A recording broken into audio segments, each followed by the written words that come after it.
Hello, everyone, and welcome to another beginner bracket. We moved over to Sundays from Wednesday, so I'm glad that you guys are still pulling up.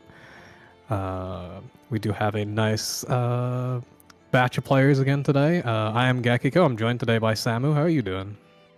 I'm doing okay. I'm looking forward to commentating a second time. I really enjoyed it the first time, so yeah, I'm looking forward to seeing hopefully some Charlotta gameplay. I think there's some in there tonight. We'll have to see. What sort of gameplay are you looking forward to tonight, Gekiko? I am simply looking for near at all times. Anyone Near at locks in all. anything else, I'm gonna be so mad. Near mirrors only tonight. Just waiting for our first pair of players. Have to see. I'm not Yeah, sure who it is yet. I'm pretty sure that there is a schedule. It should be Sirius Bacon against that one sword guy. yeah. I believe this might be that one sword guy's first beginner bracket, so they might just be finding their feet. Yep. Yeah, they are having a Steam Deck issue that's not letting them move left in the lobby. Oh, I think that's just the bug in general. I don't know if that's a Steam Deck thing. It's so funny. I have no idea what could possibly be causing it, but I've seen it hit a bunch of people now, and I'm just like, you were forever trapped on the water cab.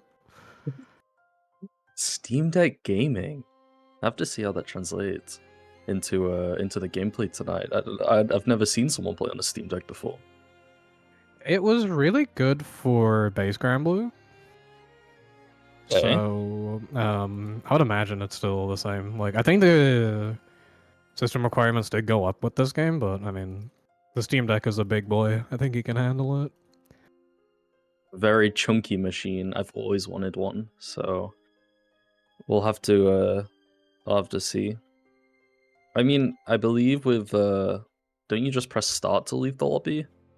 And then Yeah, you can hit start, leave lobby, and then just come back in and lock holding forward.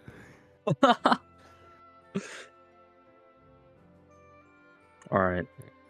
I'm gonna see who they're playing. Sirius still sticking with Fairy. I'm very surprised they're managing to tough it out on this character. She is like cool, and a lot of what I liked about her is still in the game. It's just so much harder to actually do her game plan like the way you could before. Yeah. The game doesn't really favor the way that Fairy wants to play. And I think in general the barrier to entry is quite high with Fairy. But Sirius is a character loyalist. You'll love to see that. We'll have to see how the gameplay is developed even further from the last beginner bracket. We did have a break last week. That's my fault. I'm sorry. I kidnapped the TO. Oh damn. Yeah. I took him to Leeds. That's harsh. That's rough. My condolences. I'm gonna have a Jita on the other side. Yeah, Jita kind of in the opposite spot to Fairy, right? Not only is Yeah. the barrier to entry quite a bit lower, but the way she wants to play is quite favored actually in this version. I think Jita's great, right? Because if you want to play her as like a pseudo rushdown, you can do that. If you want to play her as like a mid range, you could do that. And obviously having a fireball, that's quite strong. Especially the U version, which is new in Grand Blue Rising, you can force plus frames. I think it puts her in quite a good spot to do a bit of everything. It's also so funny to see this character. She came out when the game came out. She was considered kind of middle of the pack, not particularly notably strong, and then nothing changed. People just figured her out, and now she's a top tier again. She's taken her spot back. Former top 3, climbing the ranks again. The seat was always there. Just had to find her way back to it. Yeah, we're gonna see how it goes kicking off here. There is a thing with Fairy in particular that whatever about her power level, she does force you to play her game. And if you're not ready to do that, that can wind up being quite tough. So far, we're finding the hits for Sirius right now. Just really holding that range with the Fire L. It's okay. You just got to slowly approach. You know, you'll eventually get there. There's only so far back the fairy can walk, right? Yeah, and you'll see, like, Sirius is getting a lot of hits here, but the damage is just not quite there. Never mind the super cash out. Bringing in Momo. And getting the overhead set up. Very nice from Sirius. Yeah, so far just really being able to handle the pace of the match. Anima, I think, maybe wanting to pick up the pace, but I like the idea of the fireball. You just gotta watch out for the heavy whips. I like that Anima's jumping a lot. I think against Fairy in particular, jumping is something you should represent a lot, especially with the 2H being air blockable. You want to try and force like a, am I gonna jump attack, am I just gonna block, and then I'm in your face kind of situation. Yeah, and even just, you know, sending those empty jumps is really, really strong. Because, like, oh, nice jump out of the corner, actually. Speaking of jumping. Getting a nice combo here. Okay, doesn't get the light ender. You're gonna get a side switch. Yeah, this is a tough spot. Eating that 50-50 in the last bit of life. That was unfortunate. I am finding the hit, but just wasn't able to finish the combo, so it did end up in a much worse situation. It was a valiant attempt. I dropped the L on the Jita as well as the opponent comes down. It can be quite tricky. We are just gonna see more of Ferry trying to keep Jita at that distance.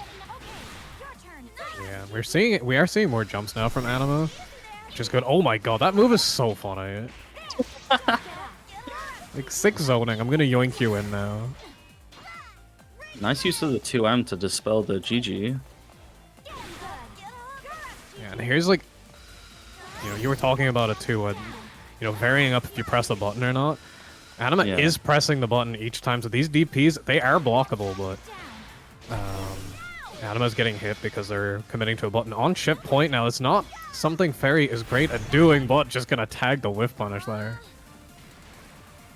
In that range, it might have been a tall order to ask for, but I think Anima's got the idea. It's just, it's okay to play slower with these Zona characters. You will find your way there eventually, I like to think. You've got 90 seconds. It's not the end of the world.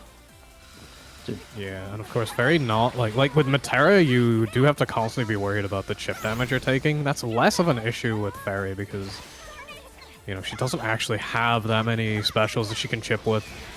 Gigi's not great at holding you without setup. The whip is only going to do a little bit each time. Speaking of, coming out with the ultimate whip. Gigi holding it down and gonna pick up for the combo too. Yeah, second win for Bacon here. Looking really strong on the Fairy today. Yeah, it's helpful too how much like extra experience that Bacon will have in this matchup over Amina. Like, nice. Jita's a pretty. Yeah, no, we're starting to see that come out now. That's really, really good to see. Being able to adapt like during the match is really, really important. So seeing it even in beginner matches is always great. Nice poke. Not getting these full combos though, that is really, really important, especially against a character like Fairy, where you're not going to get that opportunity that often. Every hit confirm counts in a scenario like this. Oh, just gonna mash our way out. That's okay. Yeah, I liked the idea from Bacon though, going for that run-up throw. You hold on to Gigi. Oh, nice side swap! That was funny. I love the cartwheel. Oh, just needs another hit. Again, committing to that button early. Betting your life. Fairy not getting the punish. That is only -8. Here comes ultimate Jiggy. He will hunt you to the ends of the earth. It's coming forward. Any hit could end it now from both sides. Yeah, another ultimate GG. Yeah, I feel like that's kind of the path that Sirius wanted to take there. The ultimate fireball though, gonna close it out, getting a round on the board for Sword Guy. That's a really nice use of the U fireball, actually. I'm gonna steal that. Okay. They're really good at threatening that range. I'm just dropping the Eureka before getting to the corner. Oh, the H Wrecker, I apologize. Yeah, definitely unfortunate. That would have been a big, big cash out. That was so upsetting to watch. Low profiling the fireball, but still getting hit by it anyway because it continues on. Oh. One thing you can note is that if you're in the position to do so, you can just 6XL and you will just go like past the GG as it's like coming towards you. Yeah, no. Oh my god, pulling back into the ball. Sirius is on top of their combos right now. Come on, get up. The execution's just there, right? Every opportunity has got some decent level of conversion behind it. Anima just struggling to find their feet a little bit. Yeah, slowing it down a bit. Giggy eating the projectile and just chilling out still. Yeah, Bacon with this really, really good spacing right now. It's so hard to approach. Finds a jump, but Sirius just gonna walk back a little bit and get that good range back. Yeah, jumping with a button. Getting away with it now, though. The variance has come in enough that those anti-airs aren't coming out every single time. Does have 100 meters, so Bacon needs to be careful here. The next hit is going to be a ton of damage. Gonna Spider-Man all the way out of the corner and find the whip. This is going to be a lot of damage coming out here from the Jita. Oh, well, a lot of damage coming out of Jita's life. I'm going to now be in the corner and a counter hit. That's just going to be the round. Yeah, It's going to be 3-0 to Sirius Bacon, looking really good on the ferry today. I liked the gameplay. I think with the jumping, Amina had an idea. I would say with the combos, you've really got to make sure that when you do get these hit confirms in, that you are generating a good return off of them.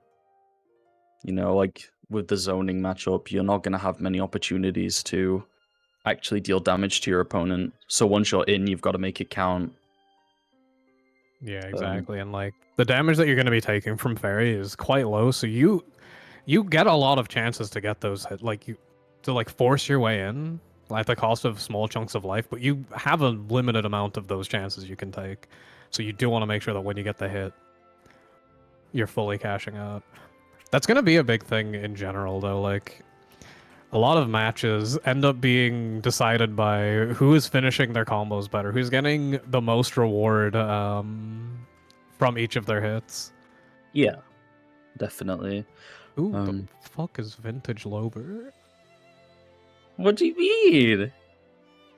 That's Lober. The vintage, the piss fairy, you know. I thought someone joined the tournament as Vintage Lober. What do you mean, Gekiko?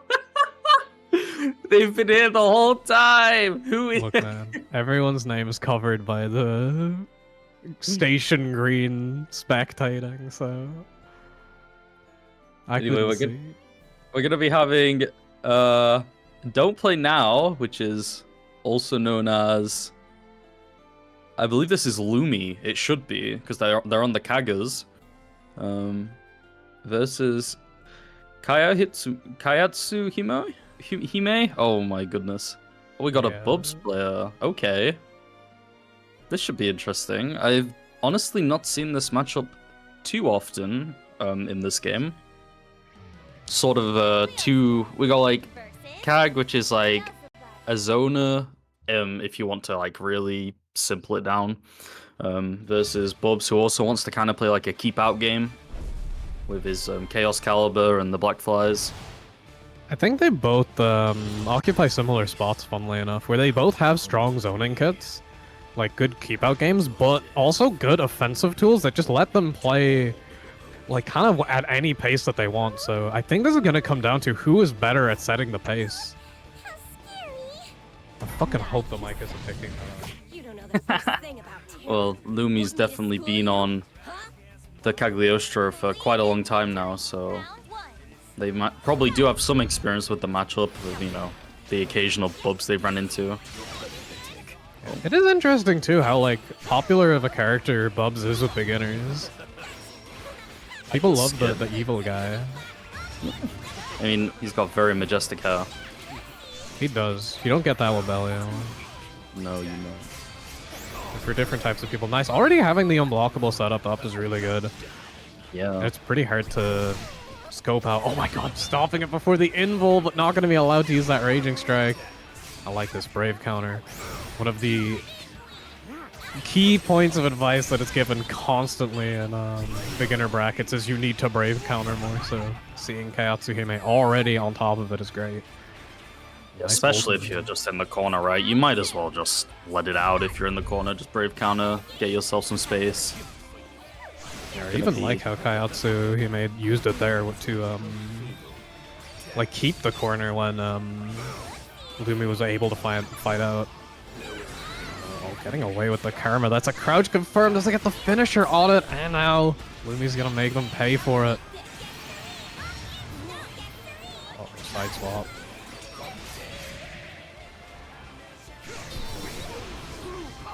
Sweep into the ultimate Chaos Caliber, but gonna be Raging Striked back.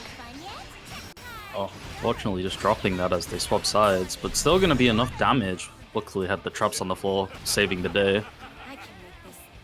Gotta watch those toes. Yeah, it's awkward too, because you really can't take any actions when you're under them. Though. You're very, very likely to get tagged, unless you actually score a hit on Cagliostro, so it's pretty high risk. Trying the sweep. We've seen that hit a couple of times. We maybe just need to work on confirming it rather than sending it every time, because taking a big risk. Oh my god, just sending that again. Gonna take the 2 BP. It triggers the trap. That is extremely plus. Holy shit. And yeah, just not quite getting the spot dodge timing right. It is really tough to get it in one spot dodge. Yeah, especially with a character like Bubs, the representation's not quite there, right? So I always struggle when it's like, oh god, I've never seen this character that often. How do I do this? How do I do that? And then you just get blasted by the vacuum. Yeah, no, it is definitely something you need to kind of lab out in your own time, which is, you know, it's kind of awkward. Oh, we're getting the Grand Anthony versus... Grand Anthony versus. Coming in with the Gran and the 3 dogs. Got that dog in them. He's got the 3 dogs and 1 Gran in him. Oh, this color is funny. It's the blue hair skin, but in his casual colors. That's so good. I'm in costume, but I'm not. Eternals Gran cosplaying regular Gran. Nice dive there, getting in on top of Lumi here. And again, yeah, these Raging Strikes have a really, really high success rate so far. Nice bait on the DP. And this is like, already we're seeing a lot more confidence on the Gran rather than the Kag. Maybe more familiar with playing this character. Kag is a bit of a weird one. Well, Gran's got such a simpler game plan, right? You got tools which sort of make a lot more sense at face value of what this, you know, what you want to do with boot, what you want to do with the Rekko. Yeah, and an easier time with combos too. This is going to be a huge one. Speaking of combos, should be enough to kill here. Yeah, oh my god, that was so tense. The combo limit triggered, but the change with Rising, where if it triggers during a move, you get to finish the rest of it. The last hit of that DP, closing out the round for Lumi. Getting back to it, gonna get Kermit in. Media confirmed for Kayatsuhime right now. I like the usage of these dives so far. Just not getting the hits off the fireballs, but getting the space. And has been able to take the corner with it twice now. Nice anti-air! And the Raging Strike to stabilize the combo. This is gonna be huge damage. End it early, didn't have the meter for super. Is just gonna doink them though, doesn't have the cancel ready. Now you're on 0 BP against Bubs. Okay, yeah. I'm not sure Lumi was even ready for that. To be fair, sometimes you just get like a a random confirm, and you know, even you're not expecting it to work out the way it worked out. Okay, but I suppose that's also partly on me. You know, every time you press a button, you've got to be ready, right? Like, there's got to be that reasoning behind pressing something. Yeah, and that's like the ready. Go on. That's why people sorry. talk a lot about watching your replays, right? Because if you watch your replays, you can see like, oh, I did a button there without anything behind it. Why did I do that? And then you like become more conscious of it, and you make sure that like going forward, you're always like pressing with purpose, right? Yeah. Just want to note the spot dodge on the U vacuum just then. It was quite nice to see. Yeah, no, starting to get the hang of it. Covering that teleport with the fireball, that's usually what you use to beat fireballs, but the delayed timing. Oh, another Raging Strike landing. That's going to be 0 BP now for Kayatsuhime. You're just going to get that BP back with Anthem, though.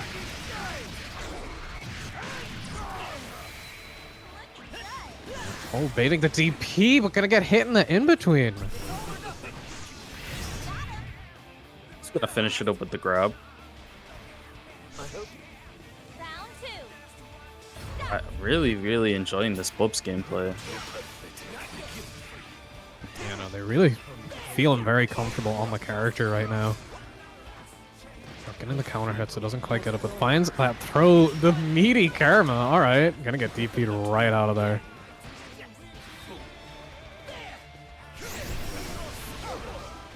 Nice confirm off of the 2U, I believe. Oh.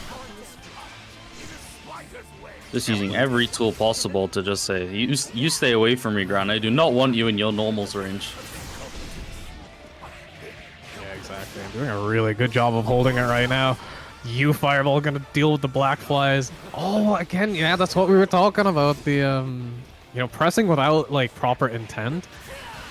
You know, had that M come out as like an intentional anti-air, you could have had the DP behind it. You could have had an ult skill behind it.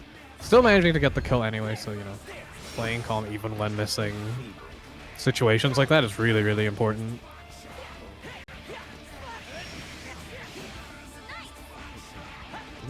Nice pressure with close light. You're gonna be taking on the Bubs all the way to the corner here.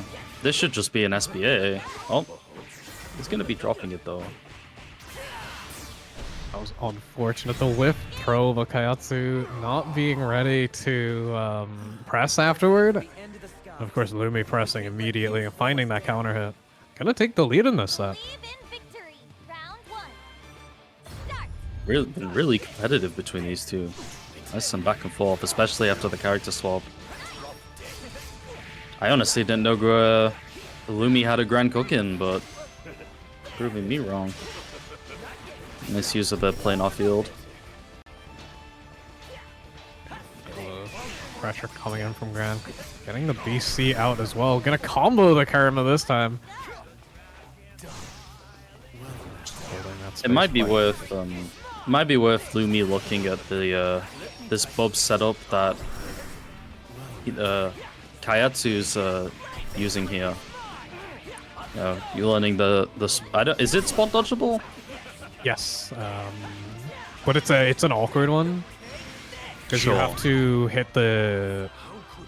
You have to use one spot dodge on the first black fly, I believe, and then you have to spot dodge the second ones at a timing that also dodges the karma. It's quite tough. I see.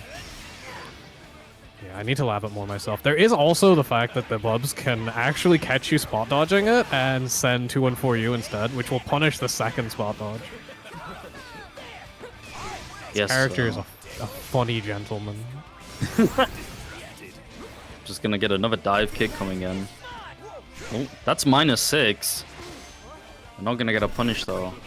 Another one, -6 again. Not quite getting a punish. We're gonna just go Raging Strike, Raging Chain. Getting the wall bounce. Oh, the other Raging Strike, but didn't have the chain behind it, so that's gonna immediately combo limit. I think you're dead. 0 BP Anthem, that's gonna do it. Keeping Kayatsuhime in this set. Round 3. And you know, as you said, that ultimate boot is -6. It is fair light punishable for most characters. just helps to have that ready, you know. Even just Fairlight into Raging Strike if it's easier, but just making sure that you punish them for doing that, because if you're not punishing it, the risk reward is so far in Grand's favor. It's a very far advancing move. Can easily take all the space if you're not careful. The Blackfly's gonna stop it this time though. Forgive me if I'm wrong, but I don't think I've seen many DPs against the dive kick. It's not the easiest thing to DP in the world, but it is an option if you've got the, you know, if you're ready for it. Yeah, no, you're right. Like, it is something you have to be looking out for, but like when you're fighting a character like Bob's, it's something you should be looking out for every time they're in the air. Right now, though, a lot of damage coming in here for Lumi. Is unable to block a DP or anything here. And yeah, you see the spot dodge come out. No action from Kayatsu. Hime gonna be able to get the throw and make it 2-2. Gonna go all the way to the final game. Round 1. Start. Are we gonna get the classic final game, final round? If there's gonna be any adaptations, it's gonna be now. You know, both players have had the opportunity to feel each other out. See, you know, this is how your offense goes. This is how you're defending. Yeah, exactly. And, you know, we have seen Lumi, you know, notice that those old boots aren't getting punished, so it's sending them way more, like, recklessly. Like you said, the adaptations are coming in. Ult DP coming out this time. They doesn't quite get the spot dodge timing correctly. Like, as we were saying, it is a really, really tough thing to get correctly. And that's set point for Kayatsu. That setup's definitely been the MVP of the game plan for Kayatsu. Yeah, it's one of the smash tough... on the teleport. Yeah, no, good stuff. They have been quite on top of the teleports, right? Yeah, just mashing on them is, you know, with close light is it's, as far as I'm aware, probably like the best thing you can do. Oh, nice boot. Not gonna get the follow up though. Dive kick also gonna whiff. Just gonna be using a UDP. I keep forgetting you can outrange that. You might be dead. I think you're dead. Gonna get the pickup into the DP. Nice combo coming out from Lumi. That's gonna be set point for both of them now. Round 3. Double Luigi. Yeah, it came true. Oh, sending the... I think that wanted to be a DP and not a heavy karma. Gonna get stuffed for it. The jump-ins are coming. Oh, I think that was a K classic. The jump back heavy, J heavy. Oh, I think that Raging Strike is gonna lose the bravery point, which is a pretty big deal. Again, just not getting the timing. That setup is so tough, right? Because it's not just a knowledge check. It's not just you have to know how to do it. It's also an execution check. Like, you have to get those dodges at the correct timing as well. I mean, watching it makes me feel like I need to love it. Oh. Small dodge coming out. No BP left for Kayatsu. This is going to be a huge damage. The crouch only combo is going to take it for Lumi. No BP. The damage increase is just so much higher. We're headed for the end of the... It's going to be the set for Lumi. I gotta say, that was really fun to watch for what it's worth. But I think for Lumi, I would say that you need to look into this setup that Kayatsu's doing with the black flies and the vacuum. Definitely, you know, you don't necessarily need to be getting it right every time, but as long as you know how to deal with it, that's like one thing that you've definitely improved on already, right? And if you can just take one thing away from a set, you know, in the long run, it just goes so far. And how do you feel about Kayatsu's gameplay? What would you recommend for them? I think the biggest thing I noticed was, it's kind of something you mentioned earlier. It goes hand in hand with it, that I think Kayatsu wasn't using dive enough. Because, you know, like you said, Lumi wasn't really DPing them, wasn't really contending with them that often, so Kayatsu actually had, like, space to win neutral with it a lot more often. And then there's, of course, like, I think both players need to be a little more aware of Raging Strike. We saw a lot of them tag people on block, which, like, it's not super easy to react to. You know, you can layer it in a way that the mental stack's kind of tough, but it is very important. Like, losing that 2 BP if you have it available to Brave counter, that's a huge swing in the momentum. Like, you are at best being at the 1 gem penalty, and at worst you are dead to 0 diamonds. It can make any interaction afterward just so much more punishing. I think I was recommended not too long ago, you know, if you're holding down back and you just press the guard button, you know, that it will just spot dodge. I was always taking my thumb off the D-pad and then like trying to work out a spot dodge. I was never reacting to anything doing that, right? So yeah, just maybe messing around with like 4 guard, or I believe it would just obviously mirror it depending off on the other side. I'm going on a bit of a tangent. I apologize. Oh, and the U-boot too, right? The U-boot not going punished in a lot of the times it was being used. That can be quite a global thing, right? I mean, you've got Anila 214U, this is -6. You've got Grimnir, Deathrite Tempest, this is -6. The U versions I'm referring to.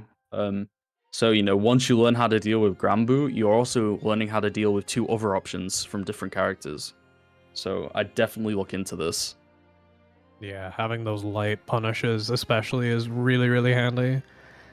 It is annoying to, I mean, I guess in this game you can lab it out. We do have frame data in the lab, but you still have to go check all of the moves and see the how minus there.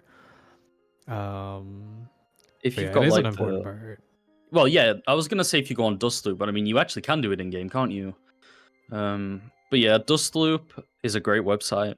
I would highly recommend. If you ever see a move and you go, "How do I deal with that? What?" You know, just oh, it's -6, or oh, it's no. It might not like have the best recovery time in the world, so you know you might be able to jump over it and get a punish that way. There was a move kind of recently that was messing me up super bad. And I was like, how do you punish this? It's crazy. And then I looked it up and it was like -20. It's just you come out of blocks done way earlier into the animation. I think it was Zoe's super actually. I was like, is that shit safe now? And then no, it just turns out that you can punish it way earlier than it looks. Yeah, up next we're gonna have more Jita action versus Mr. Belial himself, my old love. 2 top tiers of last game, and still the case in this game. You love to see it. They say it's not Grand Blue, but it's got top tier Belial and Jita. What more could you ask for? Cheetah, hold your breath. Ugh. I'll clean him up quick. Gonna have the Shoto versus the patented Super Shoto, if I might. Belial got really, really good tools in this game. You know, very strong fireball. Quite I'd say gimmicky, but the 5U is honestly a really big threat in of itself. And being the trickster that he is, you can do lots of like cancels. That you can go into like your command grab. I basically just resetting your combo. Yeah, no. Belial's command throw was like always a weird tool in base game where it's like it's a very reactable throw that makes him turn gold when he does it, but it would still land because you could just crank the mental stack so well. He can do that even better in this game. Like, command throw is so hard to deal with in this game. Nice air throw from Nemo. It's crazy. Coming in with the 2-4U. Sick RPS with the HDP afterward. Yeah, I do recall, okay, immediate first point, never use the not heavy versions of command throw. They're simply not worth it. You do not need the cooldown. And heavy is just so much better than the light version. This should just be... Yeah, this is just Giga dead. One more round. A first strike going to Nem. Player 2's round 2. Yeah, no, still a student of the sick RPS. I was commentating them in the Hard Edge weeklies this week as well, and we were seeing a lot of that RPS. Oh, not getting the right punish, unfortunate. I feel like that was an accidental DP, but Yeah, we let one slide. Everyone has to launch out a funny DP from time to time. I feel like BB44 wants some kind of setup off these fireballs after knockdowns, but it's just not quite working out. Oh wow, very nice combo playing from Vegeta. I think you're gonna be 1 HP. Yeah, this is tough to come back from. Nice, the safe jump, not getting punished, no! Gotta remember the second part of the Belial DP. But it's not gonna be enough, unfortunately. Vegeta taking the first game here. That oughta teach ya. No more funny business. Got it? I'll be there to kick Yeah, your I just want to point it out again, the fireball setups that BB44 is going for. I think if you just throw L fireball into H follow-up, that will force the block and lock them in a sec. And it's nice. It gives you a bit of chip damage. You build a bit of meter. It's nice to have the threat. Oh, try to send a special through that fireball. It's not going to work out. Nice blocks it all out. Doesn't get the punish, unfortunately. That's like -8, I think. 5 you into a roll. Oh, forgetting about the second part of the DP again. Just DPing in response. That's gonna be a punish. They're trying to do the Gandito punishes. I see what's happening. I saw the close heavy come out both times. You need to 2 heavy it if you're trying to punish in between. Okay, yeah, we combo limited, so we get one more chance here. I like that. That's gonna set to 0 HP. And not even needing the chip kill. It's so hard not to panic when you're on that chip point, right? Yeah, for sure. It's definitely a different kind of game in of itself. Especially with Vegeta, it's got many different ways to deal chip damage. Yeah, and when you're fighting someone like Nemo, who is so willing to rip DPs at unpredictable times. Oh, stopping out the 2-1 for you. I didn't even know that was possible. Yeah, This is why I'm the funny one. I mean, there are very little options in this game that beat 6XL. It is a bit of a funny fellow. Do be a good button, and both of these characters do possess pretty decent 6XLs actually. I genuinely can't believe Belial got 6XL and kept the plus on block low 2M. Nice patience, but doesn't get the punish again. That's really unfortunate. You gotta hit the lava, make sure you have that on deck. Nice, gotta block the RPS. That doesn't finish it with the super. Really unfortunate. You know, in a scenario like that, if nothing else, just... Oh! Wow, getting the 2M to stuff it out, but... You know, in a situation like that, if nothing else, just do auto combo into SBA. It's okay to do this. You will get the SBA drain, or the BP drain. Probably would have even got a kill though. Yeah, I believe so. Especially in this game where scaling from triple attack is so much less than it was in base game that a triple attack into super is actually still quite a lot of damage. I don't know if it's more than what you would get from one hit into super, but... I think it's roughly the same, but I'd have to check. Undeterred from both the 2-1 for you and the sick RPS, missing the punish again. Yeah, this is something you definitely need to lab out just to make sure that I think you have these. I think the Belial could have just... You can do the thing where you walk forward, right? You would have got like the side swap off that DP. Or even just rolling out after the Jita's in the air. I'll be there to kick your Yeah, no, that's definitely something worth labbing out. Because, you know, you not only get a big punish, but you get a big corner punish as well. peek and purr. Yeah. Believe in victory. Round 1. Lots of DPs flying around in this set. But I think more notably, both sides maybe just want to think about getting like bigger damage off of any hits they get. You just want to be getting bigger conversions in general.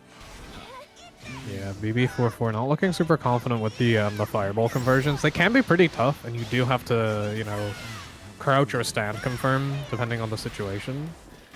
But they do crank up Belial's damage quite substantially.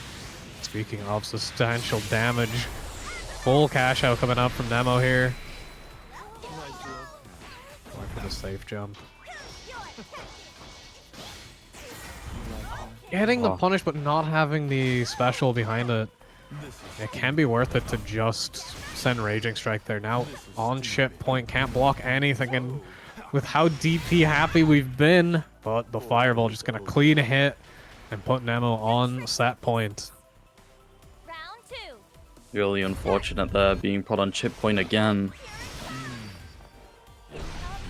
Nice 2H. Yeah, we love to see that, and getting the special follow-up as well. Oh, there we go. That's the light command throw again. Maybe definitely stick towards using the heavy version only. Yeah, because see, like, Nemo was able to walk back out of it. You can't do that with the heavy version. He just keeps coming after you. He will walk forward for 82 frames. Sick RPS again. Oh, another one? Another light command grab, I think this was there. A little damage from Asmodeus there. Yeah, just the quick confirms in. It is definitely worth labbing out the max damage stuff that Belial can get from the corner. Like, that was a crouch hit. Okay, this time getting the punish. This should be a kill. Just go right into the super here. No, gonna miss it. No. Oh no, I believe. Come on, BB. This is -4. Oh, and you just yes. Sorry, I should not be biased. I'm not a biased caster. No, it's okay. We're watching him learn in real time. Real-time adaptation. You love to see it.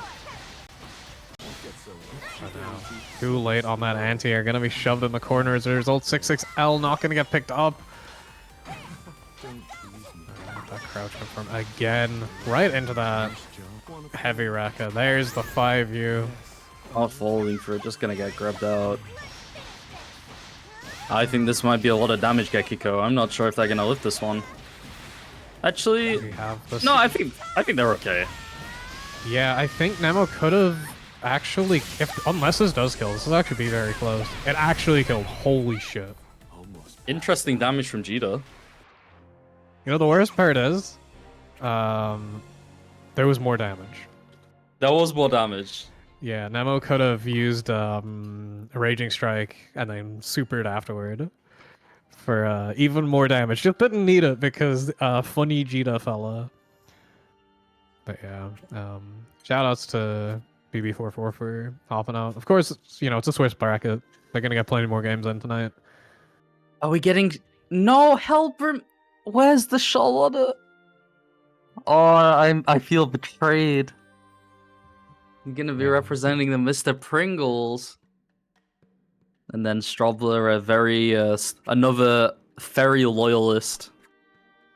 I don't know why there's so many Ferry loyalists in this bracket. Maybe Lobber's just hypnotizing them. Yeah, I genuinely don't know how so many people picked up this game and picked Fairy. Like, that's almost level 1000 on Fairy as well. That's like actually, I'm not even close to that on Nier. A girl and her pets. I'm not gonna talk about how quickly I got max level on Charlotte. I might be addicted. We could all learn to love like dogs. We're gonna see Hellbrim here on the wrong Harvin. The But floating one. We are getting a rare treat for Rising of a zoner mirror. Yeah, how does this matchup play out? Like, who's the aggressor? Hey, I feel like it has to be Henri. I think so, yeah, because I think his air movement is just a little more aggressively tuned. You know, has that fire heavy to cover a lot of ground, has like his dive kick. It's kind of much faster than Fairy's. A less floaty jump as well. Right now, Strobler just finding plenty of hits though. Keeping this life lead, even though it's felt like they've been just stuck in the corner the whole time.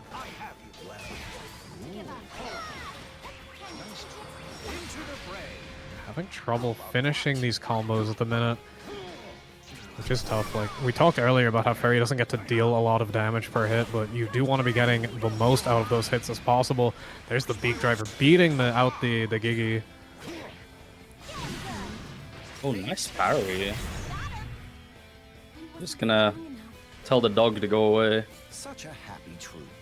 Yeah, it's funny, you were talking about the empty jumps before in our first set, but Helbram has a different idea.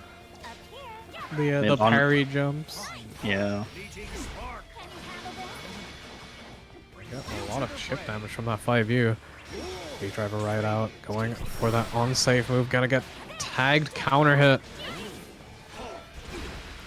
Oh, advancing into the GG. Yeah, that was a really smart hold there from Strobler. Finding the counter hit this time. Gigi just holding it down, pushing towards the corner. Gonna get through one Beak Driver, but there's several more behind it. Oh, nice use of the U skill to just get out of the way of the incoming GG. You're gonna get tons of corner carry damage. Does this connect? It's gonna hit, yeah. Gonna set to 1 VP. Might be a little shy of the kill, but Honorary definitely has good tools for ending this chip situation. Then you see the Beak Driver into heavy Beak Driver. That second one having to be spot dodged. But then the JL just gonna catch at the end.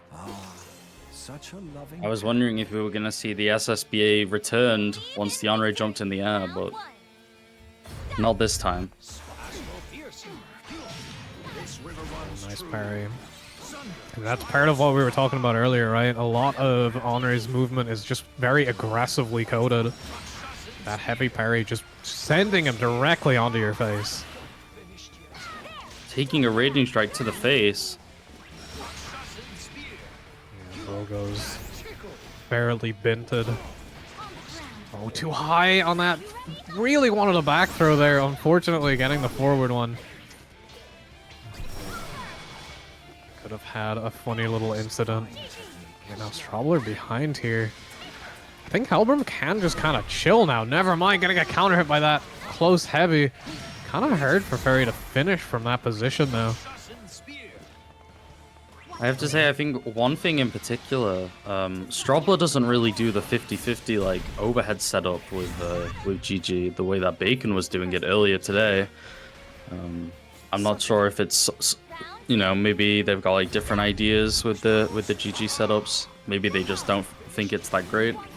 But I think a big thing is in this game, compared to the last game, it's like it's actually harder for her to get those setups. Like I think you can get it off this because it's a hard knockdown, and I think that 2H might have been a misinput Gigi, but yeah, it's just a rarer situation, and Strobler's not being able to find them so far.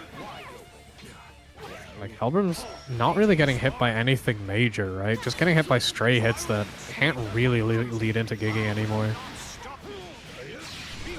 Super cash out.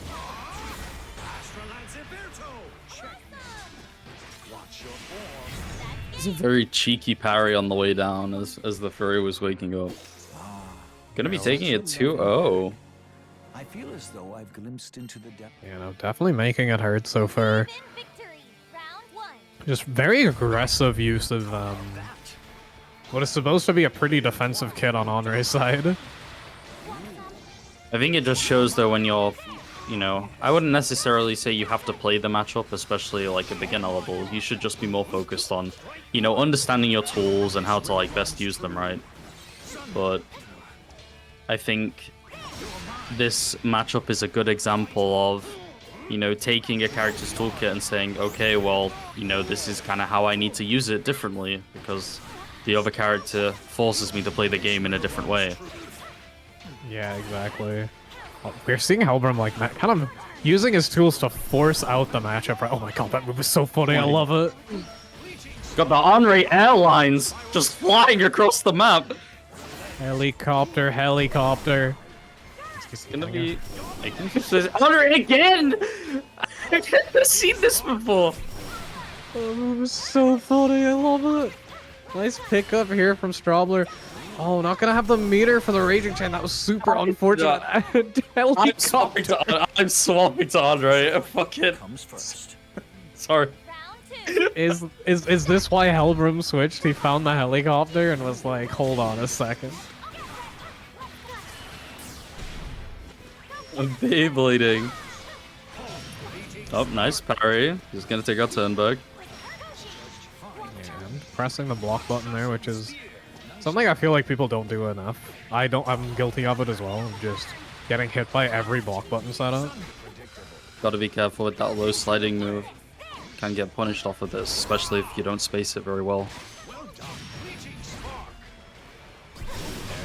Oh my god, the full parry! It doesn't get the proper punish on the way down, unfortunately. This is looking a little miserable for Ferry, I have to admit. I mean, we're using Honore's tools to their full potential. Yeah, definitely taking an aggressive stance so far. The ultimate beak driver gonna be enough to end it. 3-0 for Helbrim. It was a nice little play there at the end, just respecting, you know, I have the life lead, I've got the BP advantage, I got the meter advantage, I can just move backwards, you know, I'll just end this nice and slow, don't give the opponent an opportunity to take it back. Really nice play from Helbrim. Yeah, good stuff too from Strobler. I think a big thing that they need to work on is, like, as you mentioned, finding those setups into 50-50 more often. And then getting more confident applying them, because I don't think anymore it's her main strength, but it is a big strength of the character to be able to enforce that and just, you know, can lead to a lot of damage. I'm not sure if you can loop it anymore, though. I'm not entirely sure myself. I don't have a big familiarity with either of the characters that just played. But I think, you know, in general, just I think Strobler could try learning the setup if there's. I don't know if they know how to do it, but it could be another tool that they can take away. Obviously, I think this matchup in general is just a little bit unorthodox, I'll say. So Yeah, it looks a little bit miserable, I won't lie. isn't that just every matchup for Furry? I'd imagine so, yeah. I mean, if Helbrim had played Charlotta, it would have been even worse. That one's a classic, though. That one's awful. But not gonna see the Helbrim Charlotta today. I did like the general GG usage though. I do think a lot of the time it did stop Helbrim from moving, but it's just after the GG just left, it was just like, okay, everything's back to normal. I'm just, you know, that Honor is just gonna continue playing his game. Yeah, no, it's very hard to stop him. You know, we saw a lot of usage of the heavy parry to just zoomings in, no matter where Fairy was on the screen. That tool is so funny. I missed the week where people thought that Henry was the answer to Nier because of that interaction. And the 2-on-4 you as well. From in the air. I love that move. That's so fucking good. It actually says on the dust loop that depending on the spacing, it can have various on-block properties. It can be as good as +4, but it can also be as bad as -8. So maybe something to think about if you're just gonna start launching that, you know. But obviously Strobler probably hadn't seen that before, so maybe just didn't know how to deal with that. It was very just, you know, what just happened kind of. Yeah, I'll be real. I didn't know he had it. Until he busted it out to get out of the corner. I was like, hold on a second. I just didn't know there was an air version. They gave Henry an air dash. What the heck? Yeah, up next, it looks like we're getting Sifu versus BB44. The return of the BB. Yeah, some more Belial. Sorry if there's repeat advice. Obviously, it's been like one round since BB was last on stream. I'm not Yeah. expecting them to have labbed out Belial crouch confirms yet. They are now sucky too. You know, we've got every answer to everything in the game. Fortunately, improvement does not happen like that. Versus But as long as you acknowledge it, then that's enough for now. Yeah, exactly. And they're gonna be going up against Sifu take another step, and I'll um, have your head. on the former queen of beginners, Nermaya. For some reason, that's Fairy now, but Nermaya used to be one of the most popular characters for people just picking up the game, which is very funny because she's like easily one of the most complicated. Believe in victory. Round one. You know, an entire 2 sets of specials and 2 sets of normals. Okay, immediately. As with every time I see a Nermaya in this event, stop using El Setsuna. It's a bad move. You notice all of the El Setsunas didn't work, and the second you used heavy, it worked. Oh, there's the light command throw again. Actually landing this time. Oh, great parry. Get back here. Just gonna be using the fireball to keep the Belial away.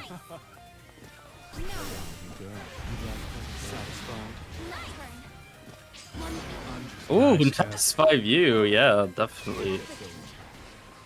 Could be a nice answer. It's another reason to stick away from the El Setsuna. Just, getting it again. These light command throws working out. It does have the nice advantage of not having the EX glow, which makes it harder to actually react to. Nice anti-air with the DP.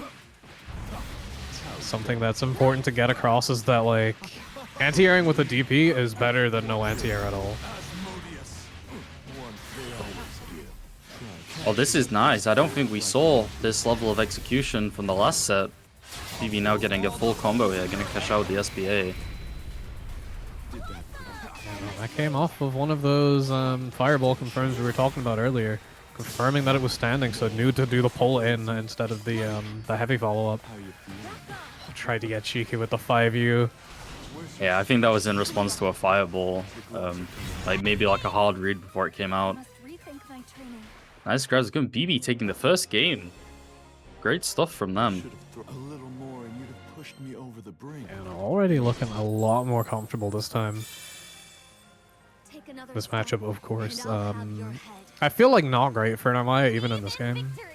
I played it a lot in base and thought it was unbelievably Belial favored. Feeling good. Okay, 5U not getting punished. No hiding. Nice job.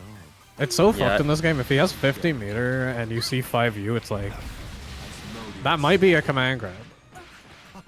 It's absolutely the funniest ultimate skill. And no, there is that combo we were talking about. Had to use the H follow-up there because of crouching. You're such a tease. The M follow-up does end up whiffing its last couple of hits on crouchers. Nice job. Your dream ends today. Nice job. There's Sand Flash. Oh, My turn. not getting anything else. I think I might have just done Raging Strike there.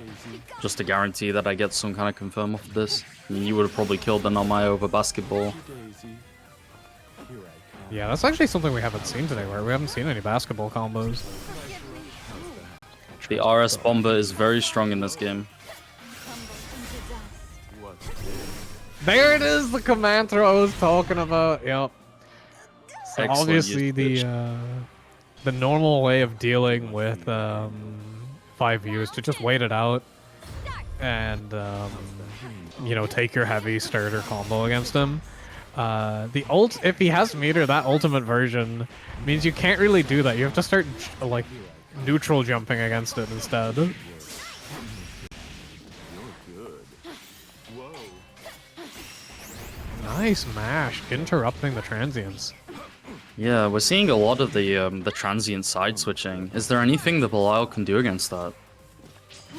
Mash stand heavy. How you feeling? Yeah.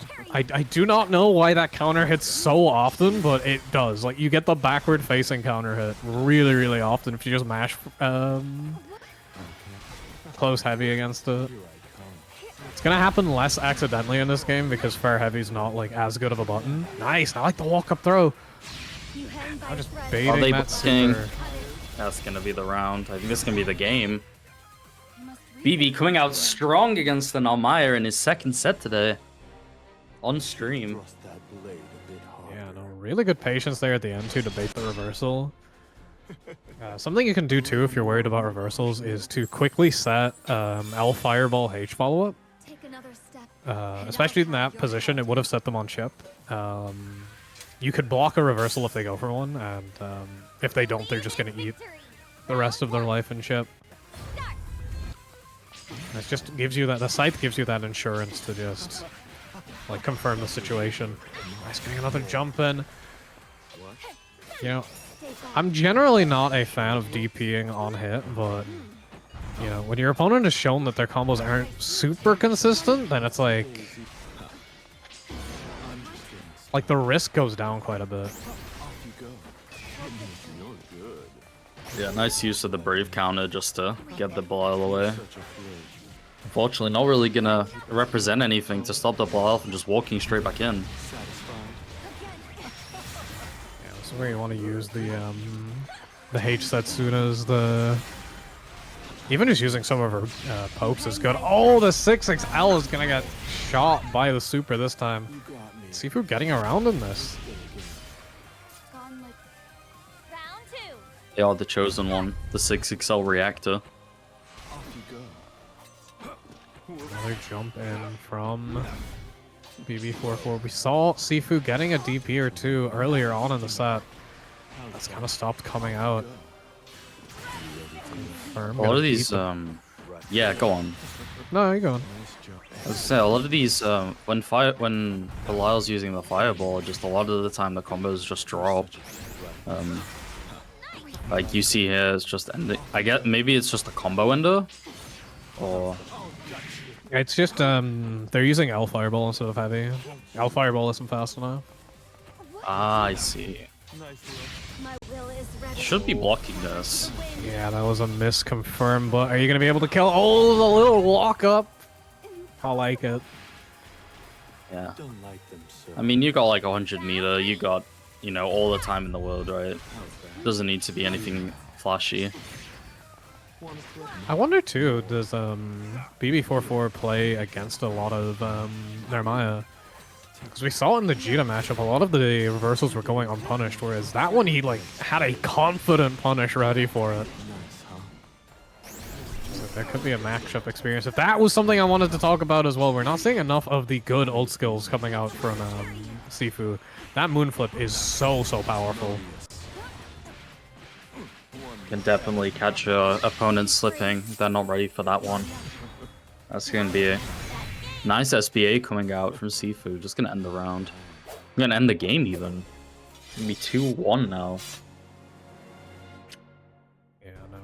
Hitting that reversal on hit, because if you see that, like, you know, lack of confidence on the combos, having the reversal ready for, Round one. you know, if they might drop, you like that time dropping because Press on. they didn't swap the follow-up. You can end up just suddenly stealing a lot of rounds like that. Let the wind carry you. Okay, tick throw. No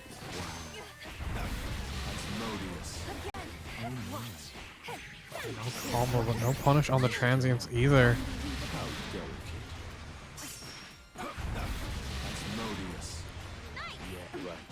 Cannot believe that's still in the game. That EX parry still losing to Lowe's.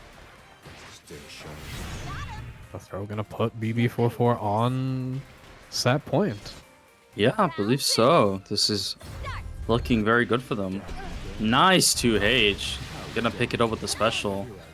Now we're just gonna put some 60 cell pressure down and get the counter hit BC. 5U again to make their way past the fireball. I believe this was an L command grab again. Yeah, no, still seeing a lot of the L command throws. Like, heavy wouldn't have worked there either, but if you're taking that risk, you should be taking it for more damage. There's the U command throw. Still has the parry properties. Tempting to DP that jump in, but it's the wrong angle. And yeah, that it is again mashing against that transient, just beating it before the invul triggers. Yeah, again with the walk up before the punish. Good stuff for BB44. Gonna take it 3-1. Should have thrust Yeah. that a little more and you'd have Great stuff from both of them. I have to say, maybe for BB, just be careful with the L command grabs. Like you say, probably not worth it. And then also making sure that you're using the H fireball so you can continue the combo afterward. Because the L, they said the L fireball might not be fast enough for that. And how do you feel about the Narmaya? It looked like a bit of an uphill battle for them. Yeah, I mean, the big things are the classic Namaya talking points of less El Setsuna use, more usage of Ultimate Moonflip if you're going to be spending meter to something. We saw Ultimate Transients come out a couple of times. That feels quite good, but the meter economy behind it is quite weak in my opinion. You do get the full screen teleport, but there's no way for that move to ever meter refund. So it should be saved for like only hard callouts where, you know, it can be part of the mix as well actually, because you know, if they're reacting to Moonflip off the blue flash, you can actually mix it in with transients and get punishes. But if you're not establishing that, I would not recommend using that special. And then you just heavy Setsuna. There's a Charlotta. A Charlotte, finally, my time to shine. Oh well, I guess it'd be reactions. And a Nia! Oh, let's go. You couldn't write it. That's actually kind of funny. Wait, who is this? They're based. Vamos, Resco. Yeah, Resco looking like he could win beginner bracket this week. I'm not sure they've ever managed this before. Yeah, of course. This is gonna be. Go on. I think still a serial yipper. Yes, they are. Vamos Resco is in fact a player named Joan. But yeah, they're based because they play near. Oh, this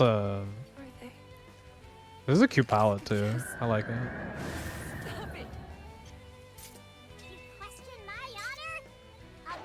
The Arulamaya palette on the side of Ryujin. Yeah, I like this color. Got the Zerom color from the Charlotta. I hesitate to ask, but what are your opinions on this matchup from Charlotta's side? Miserable. No, it's the thing is, right, Charlotta's got a lot of damage in this game. It's probably one of the best things going for her. And with Nia, she has less HP than the average character. So if Nia does make a mistake, it can be really, really bad for them, right? But you've got to keep your pressure tight. And, you know, if in case of a situation where you have to leave a gap in your pressure, you must be blocking low, because the near 2M is so good in this game. Such a big button. 7 frame low with such good range when she has her puppet unsummoned. This is gonna be big. We're seeing the 50-50. We've seen a lot of attempts that are just not quite right from Gion, but of course, you know, you're incorrect with the execution of the 50-50. They're still waking up into 236M, so, you know, sometimes being plus 98 is enough. Oh no, are we immediately swapping away from the Charlotta? Oh, into the Seox. This... The ghost of Christmas Dudikoff has arrived. Yeah, this This matchup probably better than the Charlotta one. I still think Nier is quite favored. It's nowhere near as bad as it used to be when Misfortune just actually insta-killed you, but... I can't escape the sins Oh, of we my got the past, the but I will never prismatic clothes. Never. Believe in Oh well, victory. maybe they just picked Charlotte for me. I can respect it. Gotta show some love to the commentators. So we have the 50-50 coming out again immediately with the parry. The misnomer that it is a 50-50. It is in fact a 33-33-33. You can DP. Effectively making the setup completely useless. Oh no, he installed! Okay, What does the install clone. do? He gets 3 clones of himself that do all of his moves on a slight delay. So you get like weird combos like the one we saw just there. That wouldn't have picked up normally, but you know, the extra oomphies locking in. Playing really well there from Joan on 1 stock. Finding the oomphy spin for the kill. Round 2. Start.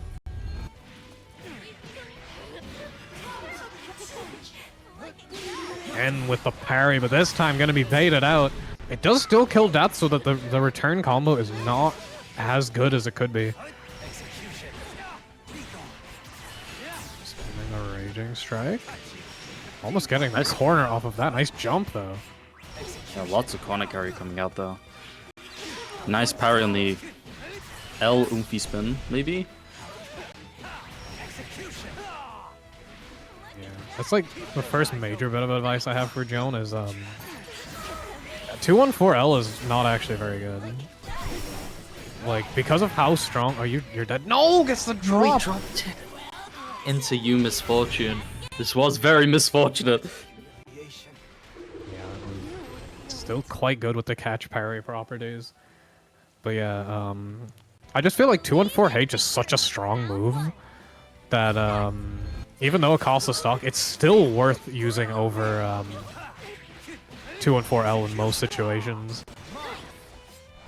Like, we're seeing them round start 214L. 214H represents a much bigger threat because you got a full combo if it hits, and you get your pressure started if it's blocked, so...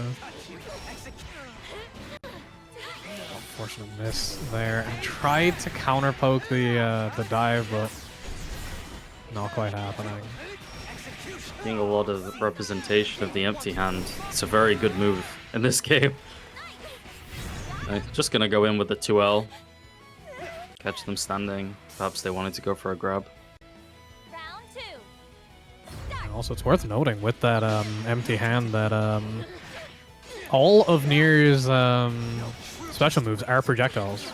Death is a projectile at all times. So that move really, really good against it. Oh, quite getting the 50-50. Yeah, that's going to combo limit a little early. Yeah, nice bait on the DP. Not going to get the punish, though.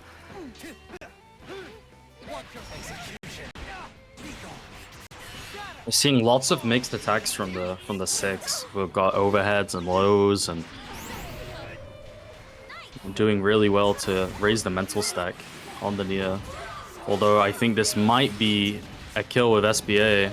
No, ran out of stocks. I saw them go for it too. That second 5U there. Or sorry, the third one was an attempt at super, but just didn't have it available. That was unfortunate. Nice throw. Working around that a little more now. Sweet. Yeah, lots of high lows, like you said, coming out from Seox. A big thing, though, is that if you're getting triple attack high load a lot, BCing the triple attack is really, really strong. Yeah. Oh, yo, instant blocking? I don't think I've seen the 6 player actually stun death at all in this set so far. Obviously, there are opportunities to do it with BC quite often, but there are moments where you can just stuff with the jab. I believe after, is it 2-2L? You've got like Nir's got like a frame trap, right? With like just sending death out and then doing some kind of slashing attack, and then you can hit afterward.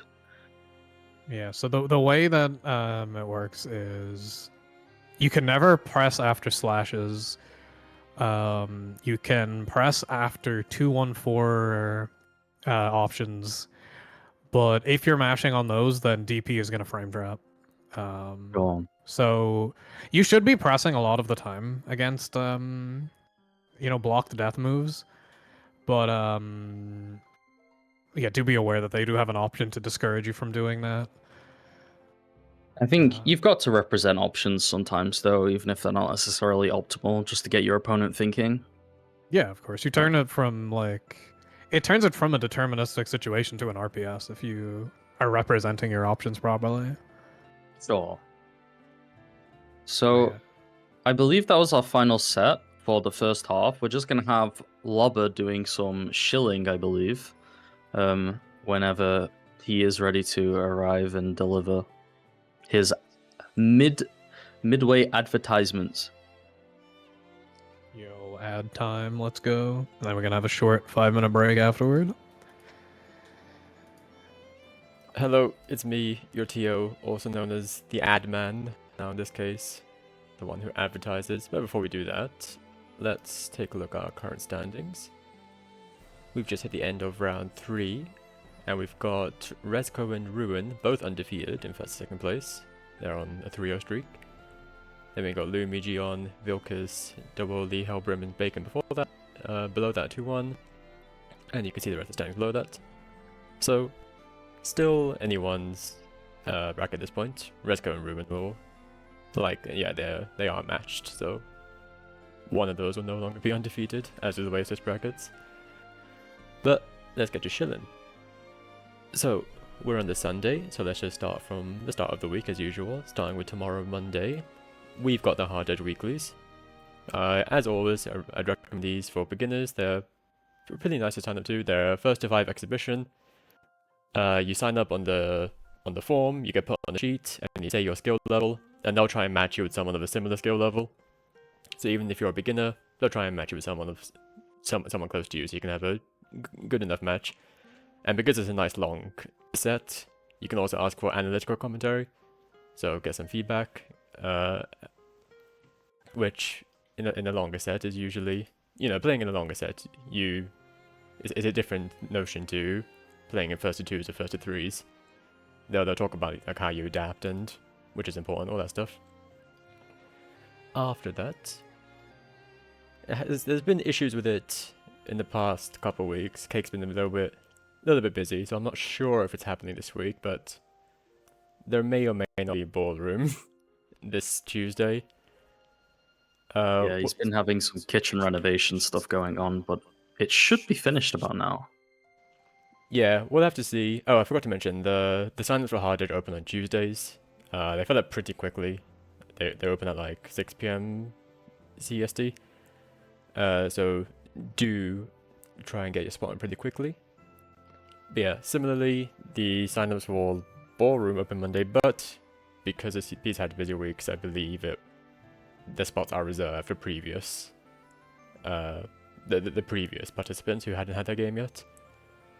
So you may not be able to get a spot this week, but feel free to pull up and see what it's about. It's a 1st to 10, so quite a long set. Very good to get feedback on. There is a specific focus on getting feedback and analytical commentary in these sets. But we'll see what's happening with that. After that, we've got Duncan Yips, hosted by Nayu. We unfortunately lost his perfect streak last week. He hadn't missed a single week, but then he fell sick, unfortunately. So, 1 week missing. But other than that, he's been hosting every Thursday a double elimination bracket every single week.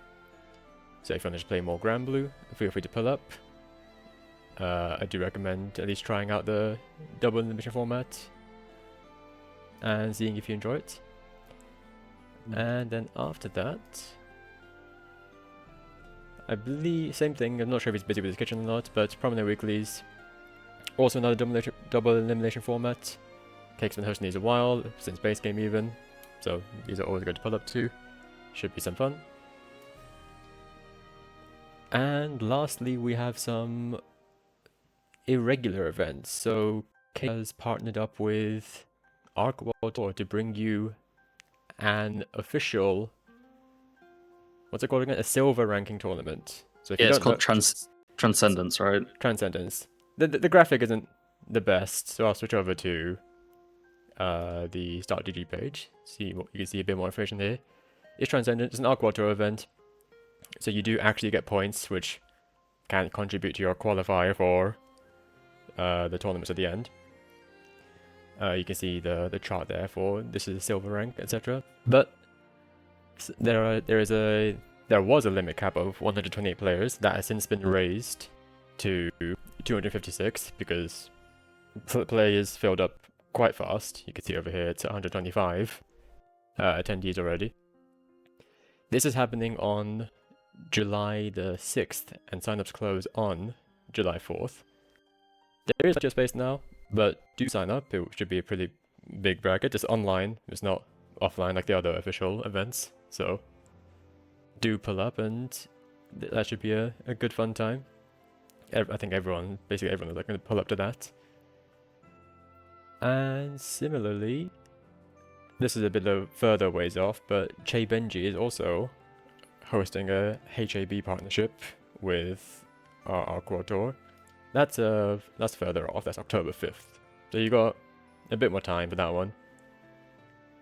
Cake's one is in less than a month on the other hand. So, but just bringing those to your attention. Those are the events we have for this week.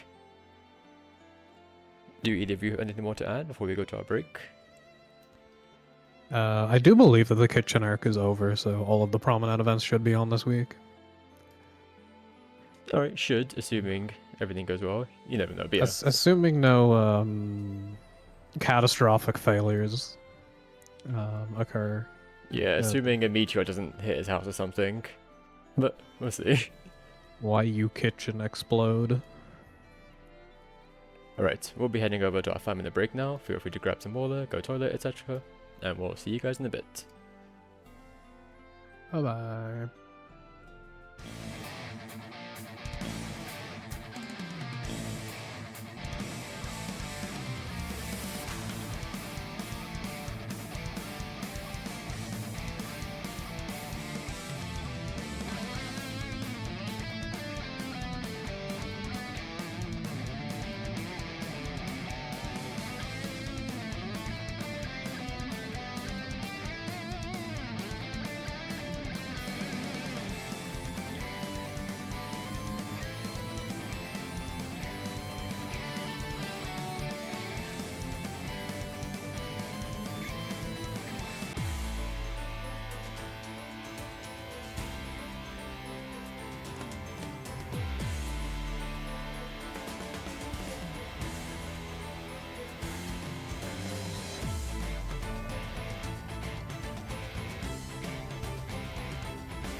And welcome back to the second half of Lobber's beginner bracket. We're going to be having 3 more rounds of games for you guys.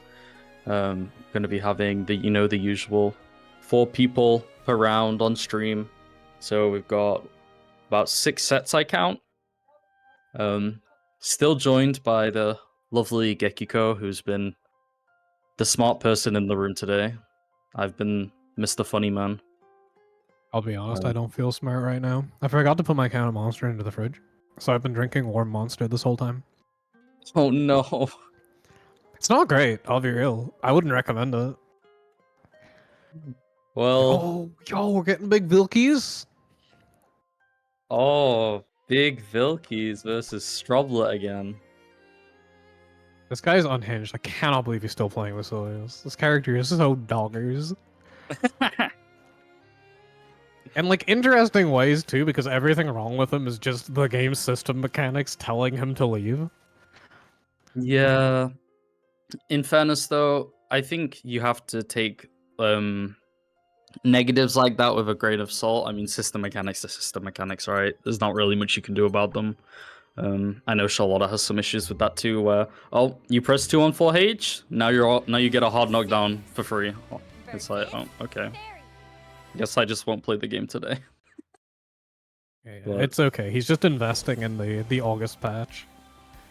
Gonna be an interesting matchup here because Ready, everyone? both kind of have zoning heavy kits.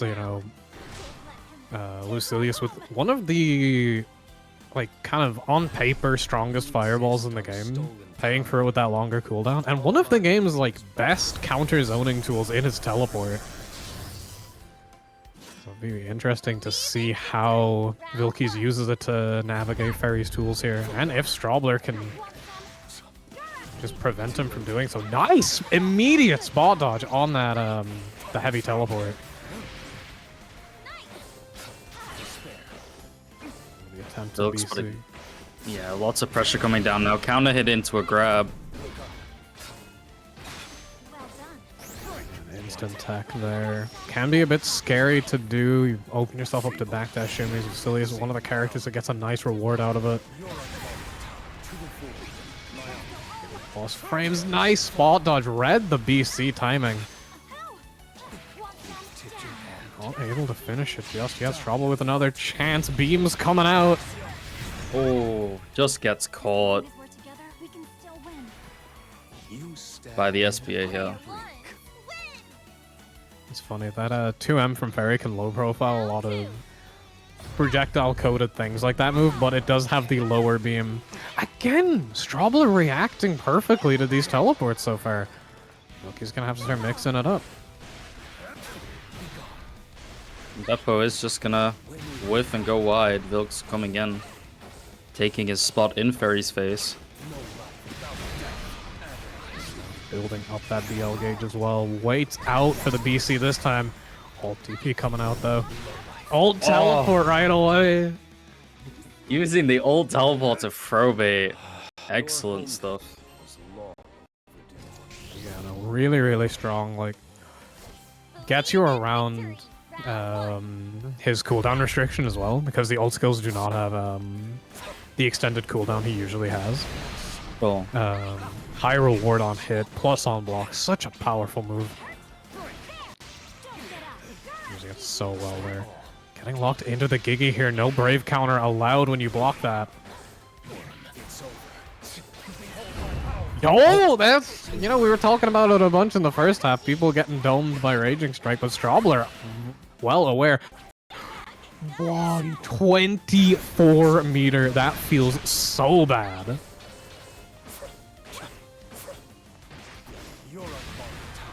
Okay, we're still in it, using the ultimate Beppo. Oh, the GG stopped it! Getting in Vilk's the way whiffing, of that bro. Askaraga. Another teleport to bait out the throw again. Maybe something, now that you've seen it twice, you've got to start thinking about it a bit more. Round 2. Start. We did say earlier on that those instant techs can be risky. Now Vilk is really making Strobler pay. So they've been navigating the neutral quite well. Gonna get tagged here, shoved into the corner. No BC this time. Spot dodge again on the Raging Strike. That is not going to be working out for you. Nah, I'd just be thinking twice about Raging Strike, like doing raw Raging Strike at all. I mean, you've Boomer checked twice now and it's not working. Yeah, exactly. And it just puts you down on VP economy. I think Vilks is doing a really good job though, using Lucilius's big buttons to assert his turn in the corner. You know, 5H in particular is massive. It's an absolutely massive button. Oh, just coming in and trying to get the... Is this a grab, I believe? It's a hit grab, yeah. So it does have a... it has to connect, so you can't spot dodge it. Looks like you don't get a punish. He is on 5 stacks here. Not gonna need them. Just gonna find the 6-6L into the fire heavy. Your homecoming was How do the blade stacks work, Gekiko? Round 1. So every time he uses a special, it reduces the cooldowns of his it builds up that gauge a little bit, and when you hit certain parts of the gauge, his cooldowns get reduced, and I think every second stack increases his damage as well. And then at 5 stacks, he's all of his moves are lower than EX cooldown, massively boosted damage. He becomes such a threat at that level. Of course, So like, in a sense, it's like the character gets stronger the longer the round goes on. yeah, pretty much. Although it's more how long he's in control of it, right? Because if you have a long round where you're just wailing on him, it's really hard for him to come back because he has to do it with those base cooldowns. You know, the character has the unique mechanic of all versions of his special moves put them on a lengthy cooldown that's shortened by the BL stacks. Nice I should look adaptation. up what BL actually means. I'm saying it because it means something else. I believe that is plus if you use the fairy dive kick properly, you can catch some stuff out. Yeah, no, for sure. It's Oh, all a nice. hype thing. I mean, Strobler's got some great reactions so far in this set, but it's just finding their way in to deal some damage and get some rounds on the board. I mean, this should be a kill for sure, though. Momo's just gonna absolutely run the Lucilius over. Yeah, there is an interesting thing to point out on the side of Strobler. This is like edge case fairy shit, but you can hold the button you use for Gigi, and he won't go off for a while until you release it. There are a couple of combos here where Strobler could have gotten like unique pickups or like a little bit of extra damage if he just held Gigi for a little bit. Now, this is a low priority thing, I think, for a fairy, but it is something, you know, maybe add it to your repertoire and just, you know, don't spend too much time on it, but do be like looking out and thinking for it, because it can just like that DP could have comboed that we saw last round. Oh, okay. Edging Gigi is rather important. Vilk's just gonna do the Lucilius bread and butter here. Into a grab. That's gonna be the game for Vilks here. I believe this is... Oh, this is 3-0. 3, yeah. You know, it was a good showing from Strobler, right? Like, saw really good like defensive options, like altering the BC timings when Vilkis was on top of them, getting those spot dodges on Raging Strike, but just, you know, Vilkis Lucilius a little insurmountable today. Yeah, definitely no slouch on the character. Been playing it a lot since he came out, and he was the first DLC character, so it's been quite some time now. Are we going to be seeing some Lo Wayne on the screen? I believe DeWall is a Lo Wayne player. They wouldn't do that to me, right? Oh, I've they been would. so kind as to donate my afternoon to commentate this bracket, and a motherfucking Lil Wayne's gonna pull up. All right, it's okay. Big knowledge J character here. I'll have to see how much our Vamos Rezko knows. Wait, get back on near. Where's the near pick? Get back on near. What the fuck? What are you doing? No.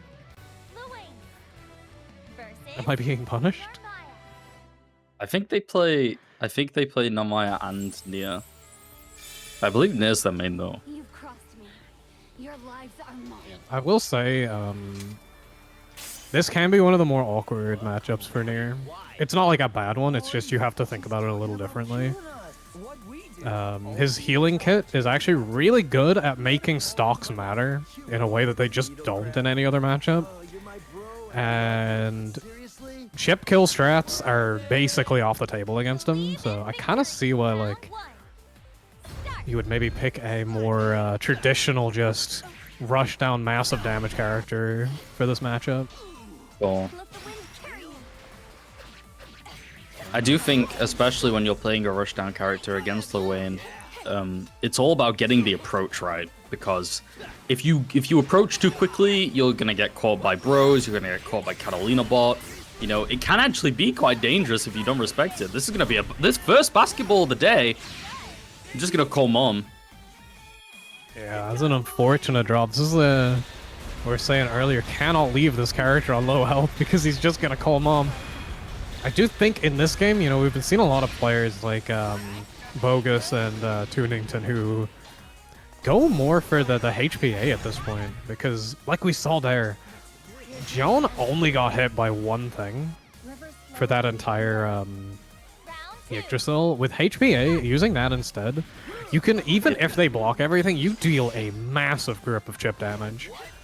For sure, for sure. I think HPA has really evolved over the course of the game's lifespan, because I know for a fact we had a stage where everyone thought HPA was just completely useless.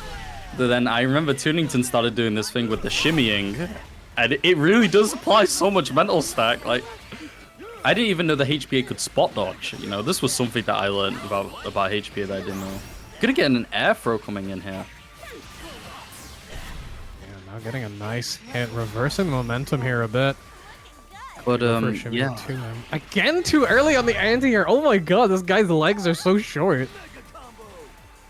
Yeah, I was saying earlier, but with Lil Wayne, you know, if you approach too quickly, he does have quite a few tricks that can catch you out. Another air throw coming in here. But if you approach too slowly, you know, he's gonna start eating his pasta, his parfaits, spaghetti.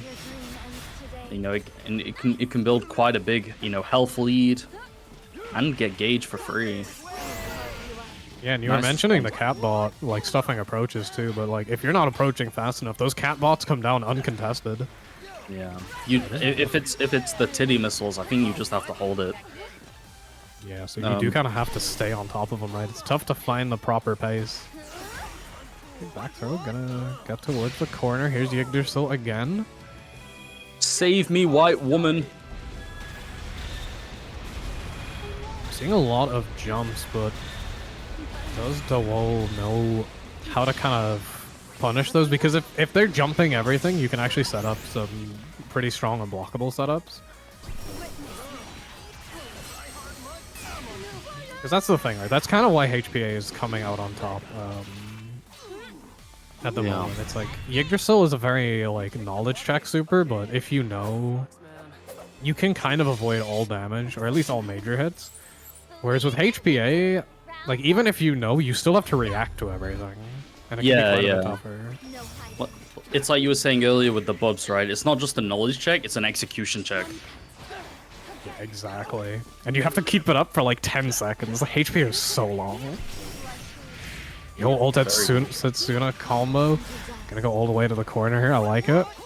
Oh, respecting the parry. Yeah. And an anti-air.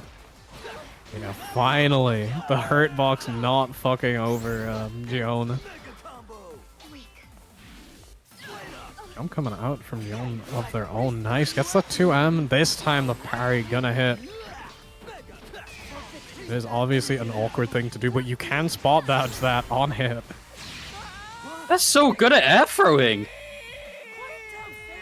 Really impressive stuff. I don't air throw at all in this game. And I think it's a good idea too, right? Because you've seen, like, the amount of times that Too Heavy has missed the JL from Lil Wayne. Why did it go that direction? Awesome Sauce gonna close out the round though. Round 2. Start. send in the slide. Actually, something else that can be learned from Bogus and Tootington is if you can send one of the non-EX bros, and then you can do that slide from Lil Wayne himself. And you can kind of mix up, did you call the high bro or the low bro? It looks really, really funny. I get some nice damage here. Into the HPA combo. Do they know? Oh. Not actually opting to go for the full length of time on the HPA. I think he might just be dead here. Yeah, no, taking that easy light link, not risking a drop there. And yeah, another thing about Yggdrasil, I mean, if by any chance the opponent does know what they're doing and they're close to you, there is actually quite a bit of recovery time on Lil Wayne himself after the Yggdrasil leaves. You are just wide open to be punished. And obviously, if you have called Yggdrasil, you are probably quite low on HP and are going to die. Yeah, I remember it caused a funny interaction when using it against Belial. The Belial could just watch your clock and use 5U on the last interaction to just immediately teleport on you for the punish. Oh, respecting the parry again. Yeah, baiting the parries but not getting the punish. I feel like if you're baiting the parry in that way, but not getting the hit, if parry's on your mind, just throw them. Not quite getting the spot dodge timing on the blue. Still only taking a small amount of damage, sending the ultimate moon flip to get in afterwards. That's really, really smart. And then the DP for the closer. This is really, really great gameplay from the Narmaya here. Just seems to have, you know, some idea of what they want to do. I mean, there's clearly intent behind the skill usage here. Yeah, I think the biggest point so far is you're getting a lot of these counter hit 2Hs, but not getting a lot of combo afterwards. So I think labbing just a stable route will be ending a lot of these rounds even quicker. You do not want to be giving the Lil Wayne bros any chances. Oh,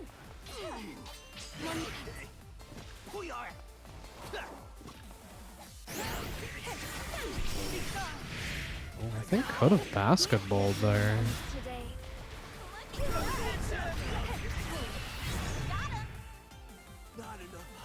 This is footage we'll never get to see again. Ultimate Bros came out and did not immediately win. In fact, led to the defeat. Counterplay achieved.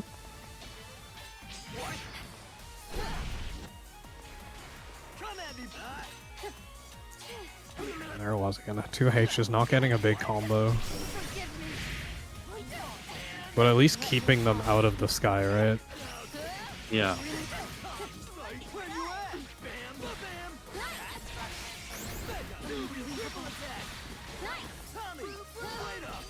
Okay. Just coming on the slide. And the ult Setsuna. Confirm. Can I get the Raging Chain? Might not have enough here, which is unfortunate because that means Yggdrasil is coming out again. Let's play the minigame for 8 seconds. Just hold down the fort for a second, Gekko. I'm ever so sorry about this. Oh, no worries. Oh, that was nice timing. That's kind of the type of unblockable setups I was talking about before, where, you know, if you see your opponent, you know, spot dodging everything, the only thing you should really be spot dodging is the lava floor. But if they're spot dodging everything, you can actually time it such that they can spot dodge the orb and then get hit by the floor. So really good of Duole to be aware of that. Ever so sorry about that. Bit of an emergency happening in the real life world. That's all good. Hopefully everything's okay. Could be. My cat showed concern, which tells me that something is going on. Oh. He knows. He does. I should have named him after a Granblue character, but unfortunately, I got him before Granblue came out. So I named him after a Genshin character, which is rather unfortunate for him. Dang, he's forever cursed. It's okay, he's a cat, so he'll survive. He'll survive. You know, good stuff from both players there. I definitely think DeWalt maybe wants to lean more on the HPA instead of Yggdrasil. Like, we saw it come out a lot of times there, and even though you were getting a lot of hits, Juan was just able to survive it and then find another hit afterward.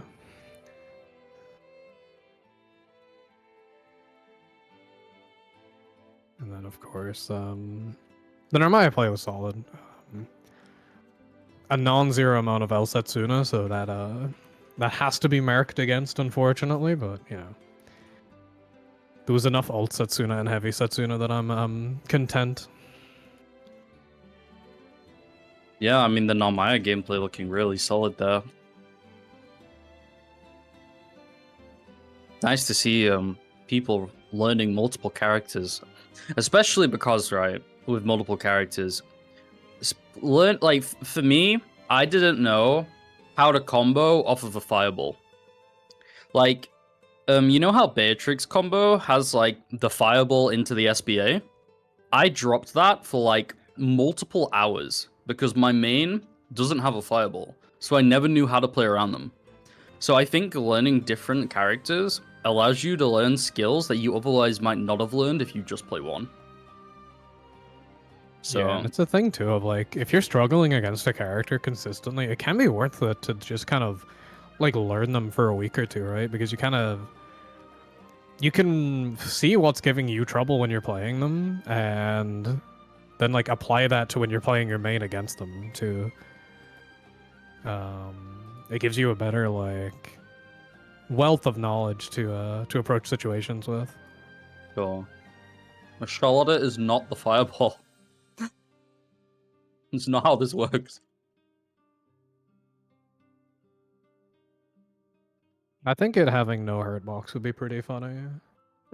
I mean, it basically has no recovery, so why not?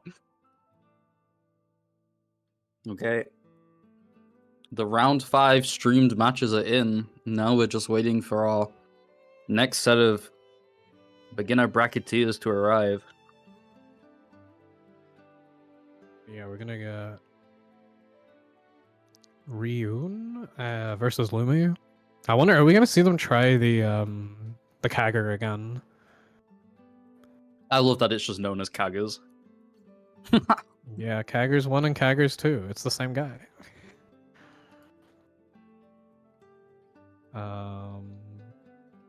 Oh shit, second stream match is gonna have Nerdle, which is great. And I remember Nerdle's been in the beginner bracket for a long time now. Always on the grind. I respect that a lot. Yeah, no, they were Oh god, he's ooh-weighing. you know what? Respectable. More people should Uwe. That is, if I have a major thing to criticize about the players in this bracket, it's that not enough people are playing the literal best guy in the game. That's a character select skill diff. Yeah, you guys should make your lives easier by locking in Mr. Siegfried. Did you know he has dragon blood in his body? Don't you want dragon blood in your body? He has an install, okay. You know, the install that nobody uses. The install that basically just says, I'm giving my opponent a chance. Ready to crank up the tempo? You know, Make the half intro of rock my here. HP. It gets dull. Here, we got a Dancing base to palette the enjoyer too. I love it. Believe Ooh, in base. victory. Round Oh wait, one. hold on. This is my game. I have them set to base color. I'm being foolish. Oh no, it's on stream too. I'm not. I'm unfooled. Just getting the counter hit Rekka. Yeah, I mean, I'd say that both characters on the screen right now are relatively speaking the same archetype. Lots of flexibility on how you want to play the characters, especially on Jita's side, right? But obviously, when pressuring Siegfried, you have to be so careful. This character shits out damage like it's nothing. Yeah, it's funny too, like, to say that they're the same archetype, because you're not wrong, but Siegfried is absolutely not supposed to be able to play Rushdown. like his movement speed is supposed to be a weakness from like feeling him out. His walk speed and run speed aren't great, but 6XL just means he gets to play rushdown. It's really funny. It's a good 6XL. What can I say?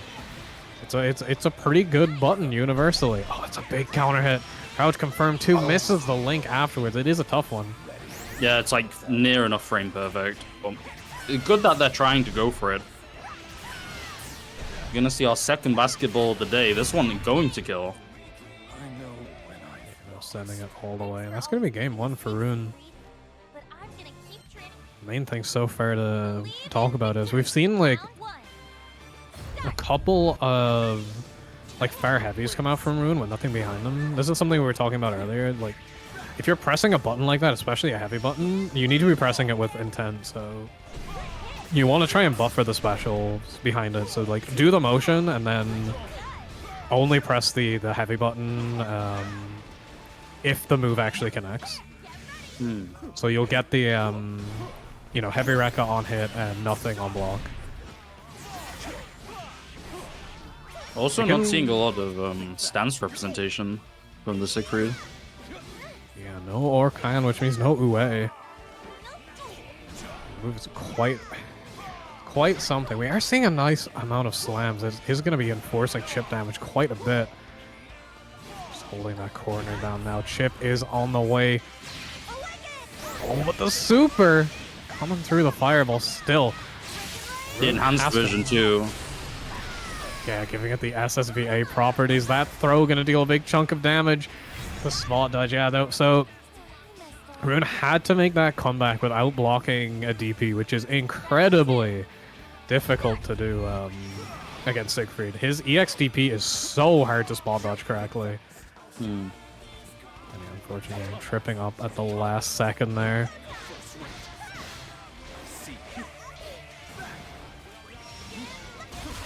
Big flash, gets the fireball clip. Go, my son, hold the neutral. Very strong fireball coming out from the Siegfried. Gotta watch out for the 2U as well. You know, you can go straight into your big buttons with this, like, you know, 2U SSBA is a big one if Siegfried's at that HP level. Yeah, even normal super's gonna connect from anywhere off 2U. Some really strong options right now. Sending the ult skill Link. It's a nice bit of damage, a bunch of corner carry, but unfortunately that corner carry undone by the back throw. Ult DP gonna relieve the pressure a little bit, just BC. Spend that last point. Almost a chip here, just gonna get mashed on for the jazz. Now it's 1-1. You're quickly growing into cool. Not as much of. No, we're not seeing a lot of XTPs from the Siegfried, though. Like you're saying, very hard to spot dodge. To be honest, I don't even try and spot dodge this one. I just block it, if I even get the chance, right? Yeah, it's really only worth trying to spot dodge when you're on that chip point, right? Because you so you easy kind of to have get it to. wrong. Yeah. If you're on chip point, then you've got to try.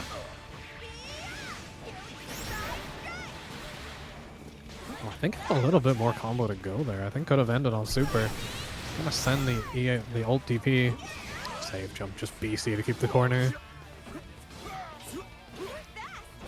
These triple attacks, if your opponent is triple attack high-lowing you, it's good to BC them because you're very likely to get the counter hit, which can lead to a side swap. Nice! Anti are getting the charge, but doesn't get the pickup on the floor bounce.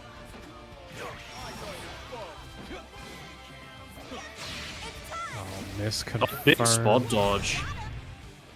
Yeah. Maybe just hoping that regardless of what happens, they're just praying that it connects and just send it. Yeah, and that's where it really helps to practice the buffering we were talking about earlier. Always do the motion for the move you want, but practice only pressing the button itself if your first hit connects. Yep. Learning hit confirming is so important, right? And also discerning the difference between hit confirming with a counter hit and a normal hit, because your options do open up when you counter hit. The frame advantage gets bigger. Yeah, it's another one of those things where, like, it's important. It probably shouldn't be your main focus for a while, But it should be Yeah. something that you drill a little bit every day just to get used to it right now. Speaking of confirms, that confirm is going to lead to a kill, and Lumi goes up 2-1.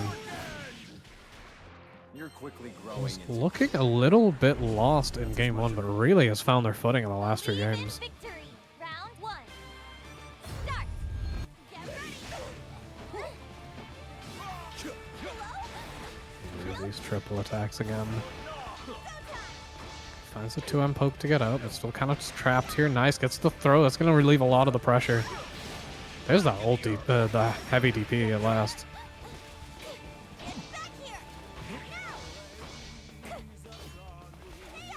Back here. Just coming in, doing some footsies. Didn't quite get close enough for the throw there. Nice big confirm here. Gonna get a chunk of damage off of this. Oh, missed. Oh no, that combo limited. I thought they just missed the link. No, You they can't got get a the stop way. there at the end. Really doing as much as they can right now to... Ooh, big anti-air. Just wasn't quite enough for the Uwe, but the super on reaction is gonna connect. 0 BP left now for Lumi. Look at that damage from the throw. Oh my god, and the backdash shimmy. Gonna be good. Ruin pulling that one back. Round 2. Start. There's some footsies coming on. Oh, nice use of the fall light just to stop the approach. Ooh. Yeah, the early spot dodge not working out. Gonna be a big chunk of damage. Probably building the 100-meter here. Yup. Super after this. No, it doesn't get the link. That's unfortunate.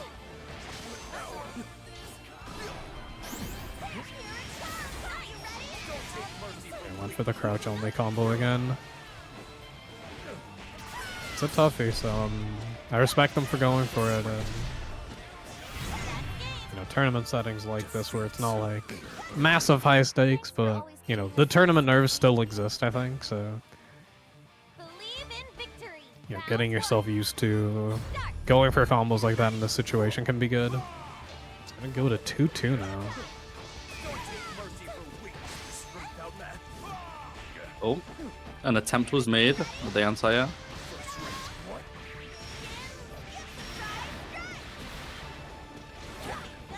Missing it again. These are really unfortunate drops. Like, I think in that case probably wasn't gonna get the super in time, but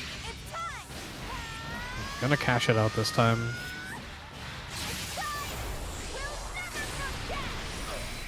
One BP left for Lumi. Gonna find the back throw. This is gonna be huge. That last bravery point used to hold the corner here. Nice counter poke against that 2U. The first hit coming out in 7 frames, but is a bit shorter than most other sweeps, so gonna be able to find that hit. And close out the round and put themselves on set point here. Got a super jump over that fireball in particular, but typically it's not worth it. Oh, that was quite dangerous actually. The slower version of that move is actually plus. Unblock. A bit of a risk here. Now getting pushed to the corner. Does have full meter versus Lumi's 50, so... Oh, whipping that last bravery point. That's huge! Rune can come back in just one hit here. There's the confirm end of the M Rekka. Nice spot dodge this time. I mean, any hit into SBA is gonna kill. Exactly. We just gotta hope that they can find that good confirm. Doesn't quite get to whiff punish the sweep, but... Oh, could have supered there. That would have been huge. Given them a brave point back and everything. Throw not quite enough. Very, very close. I'm not sure throwing here is actually worth it. It seems a bit too committal when you don't need to throw to kill. If you can just hit confirm and kill, I mean, going for a throw seems so risky, right? Yeah, Well- that's the thing too of... You know, I think the throw there, like... Going for it feels like, oh, this could have killed. Because of the 0 BP. But yeah, I do agree that it's pretty high committal against a character that can do any button into an SSBA of their own to to finish it. Yeah, up next we're going to have Nerdle versus Serious Bacon. We're getting the Charlotta versus Fairy that was talked about a little bit earlier that we were denied. Now, I have to say, if Beatrix versus Matera as a matchup didn't exist in the game, I would say that this is definitely a contender for one of the most miserable. I mean, for Charlotta, it's just so easy to get in this game. And once Charlotte is in against Fairy, there is very little she can do about it. Yeah, And, you even know, like certain punishable tools that Charlotta has, Fairy actually doesn't have buttons fast enough to punish. I've never seen Noodle play Charlotte before, so we'll have to see. I don't know how much practice they've got on the character. In base game, we had a 10v10 captains event. Nerdle was actually on my team for that, and we won, so I think Nerdle is alright. Just crushing the whip attack. I'm gonna be seeing a lot of that this set. Well, just DPing into the GG. Using that ball to get in. Overhead off the triple attack. Bacon could get a lot of extra space here by trying to just BC those triple attacks. Going for the super. I don't think it's going to work out. So spot dodge comes out. Bacon, I think, gonna take the setup off of this. GG comes out. Nice block on the high, but does still get the corner. Yeah, good choice baiting out the DP there on Wake Up. Just gonna be taking the round here. Yeah. I think in this matchup, once you've got Fairy in the corner, you can just try and like find the opportunity to press U-Ball. And you can even U-Ball into U-Ball. And then you can just like close heavy Raging Strike, close heavy DP. And you just do so much fucking damage, right? Oh, yeah, careful with the jump light here. It will not face you away if you jump over them. They're running into the whip here. Oh, the instant high and then getting clipped by the Gigi. Unfortunate. Going for the low. Doesn't get punished. I definitely recommend 9 out of 10 times either going for the high follow-up or the overhead. You know, neither of them are punishable. The high is actually +4 if you do the heavy version. So you can even do like, you can press like the dash button and then throw, and you'll automatically go into throw range. Another spot dodge here on the SBA. Maybe going for basketball here should be enough to close it. Could be the first game to Bacon here.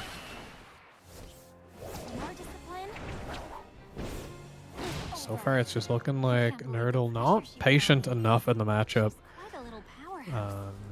Kind of just trying to send it to get in on Fairy, where, you know, even though the matchup is quite good for Charlotta, you still have to like, Yeah.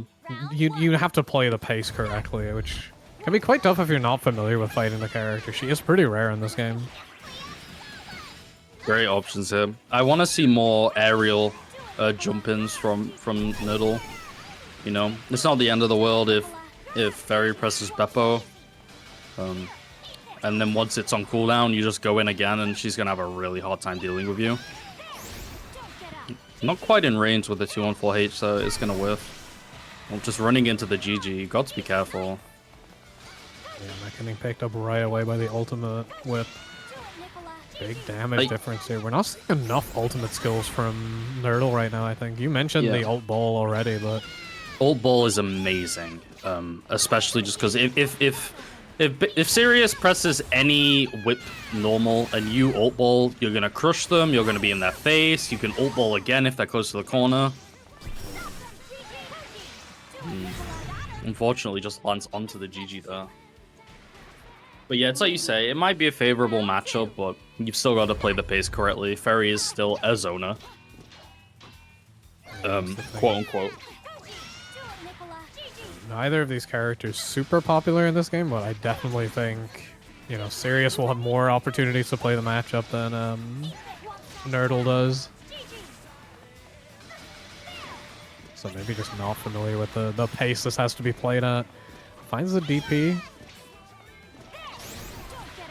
Oh no, punishable. Backing off a bit here. sending the super again. These have not worked out. Bacon has managed to spot dodge all but one of them.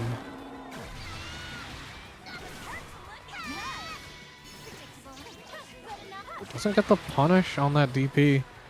Spot dodge looked good, but maybe just a little too late. Getting a lot of damage off of these whips now. Unfortunate though. Yeah, just getting called out by Gigi quite a bit. She's like a little powerhouse. You know, I'd say you just got to be really careful with that. You can just 6XL past it if the angle's good for you. Will Nerd will be swapping to Mr. Pringles, I wonder. No, that is the character I sort of know Nerd a little bit more for. And we have seen Henri versus Ferry today as well, so maybe Nerdle saw that, took some notes. Going to be representing the Henri Airlines 214U. Yeah, or even just like, oh, we're seeing the Vayne. That's an interesting, and you can use the shield to kind of neutralize the whip moves a bit, I guess. With all due respect to the players, this matchup sounds completely miserable to watch. I mean, who is, like, the thing is, right, once again, we go back to earlier, who is the aggressor here? It has to be Vayne, right? But Vayne's kit...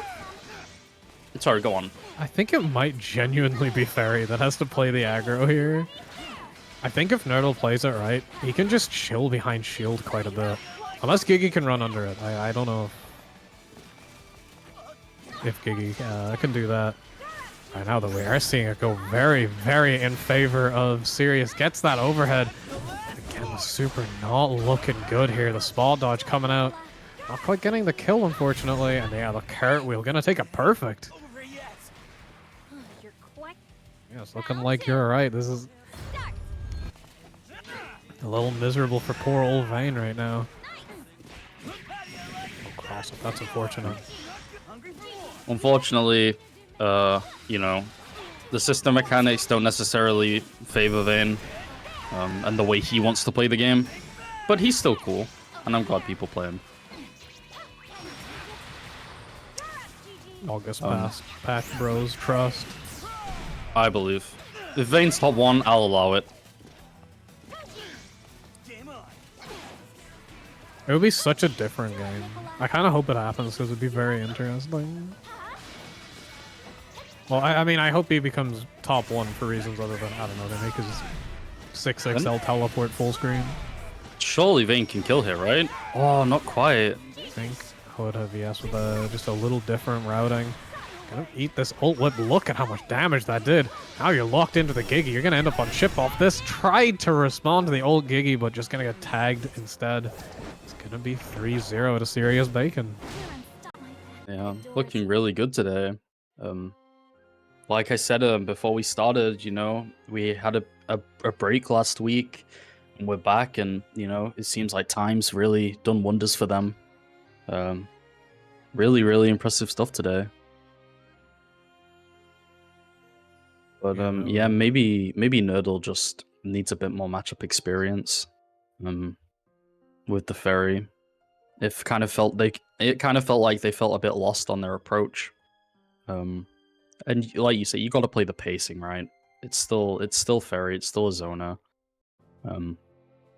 We can talk about character strength and system mechanics, but it's still a character. She does things, and you got to sort of think about how you're gonna deal with those things. Yeah, and I do think like a big thing that they can start applying is the ultimate skills. We didn't see many of them come out at all from Nerdle, and they are a pretty strong mechanic in this game. I would have liked to see more U-balls, especially. Neutral skips in general against characters like Ferry. Very, very good. But we'll see. Maybe they'll... I hope they cook the Charlotta and bring it back next time. I'd love to see that.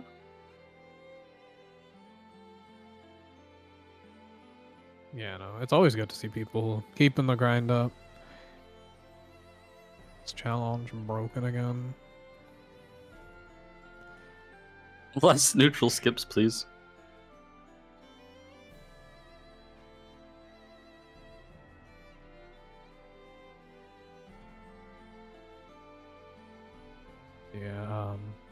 Challenge is having a funny moment. That was the second game of round 5, but round 6 just hasn't loaded.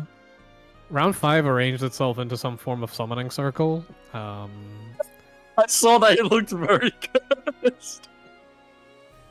And it has decided not to give us the round 6. Sorry, demons are real. They're here now. Yeah, so I mean it's common enough for challenge to not split out the next round. Normally I just like reopen the last round like this, and then resubmit the score. That usually fixes it, but it's to do because it's arranged into a summoning schedule. That seems to have just broken out. I probably should have not proceeded when I saw round 5 was arranged like this. I'm actually pretty clueless now as to how to.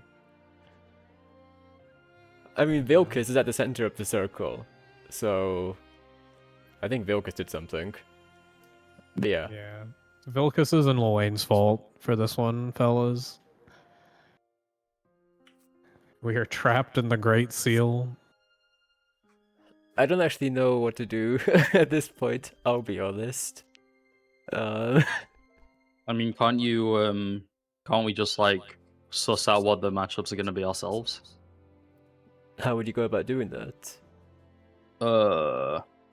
So you just pick, I guess, like the 2 highest participating players will play each other. Okay, I didn't actually think this out. The Swiss bracket avoids any repeats, so and there's a bit Oh, more. I see. Yeah. There's a bit more to it. It's not so shrimple.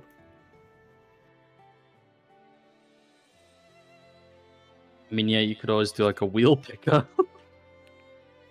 That would be quite funny. Even if we lottery the last round, we can't. I can't submit those scores. We can't track it, yeah. Challenge, please. I could reset the whole bracket, but that would put us back around 0, so that's not very helpful. Oh.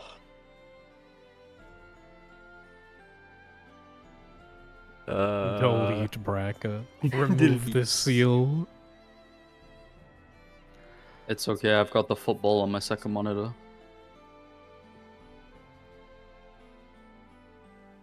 What if this happened with football? That'd be so fun. What is just like they're seeding the teams and it's like, oh well, we have to cancel the Euros, the challenge isn't working anymore. Yep. The demons have appeared. They've told us no more football. Goodbye. No more football. I'm gonna go get my Pringles. I have one thing I can try. You're getting live troubleshooting right here. This is the beauty of. I'm going to dismiss every single set in round 5.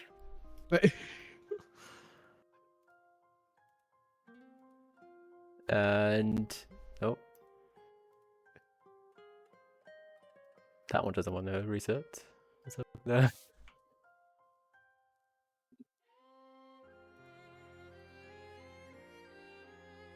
Okay, that doesn't even work because this set doesn't even want to. Oh my god, it's so cursed. Reset.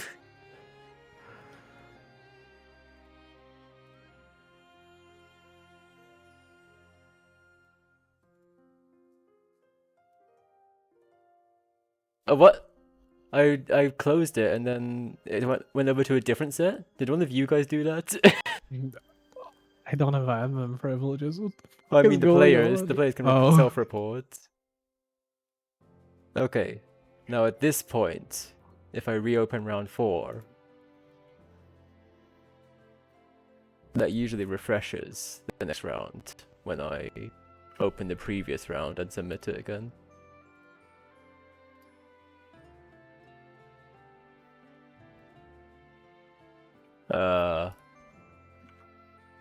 That didn't do anything. Yeah, the circle lives on. Well, apologies for this. This is not what I planned to stream today, believe it or not. Maybe if I do it in the... Maybe the summoning, you know, it's It's got an order of operations to it. You have to do the outside first, and then you complete the inner circle. Yeah, we gotta figure out its riddles. So we've In the beginning. channeled the outer ring, and then we complete the centerpiece. Can't tell if we're playing beginner bracket or Phasmophobia. Finally. I don't work either. What happens if I... No.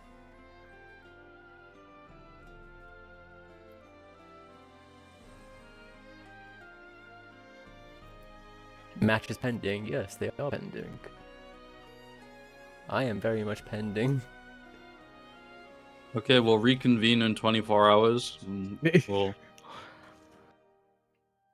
Hope the hope the seal is finally broken.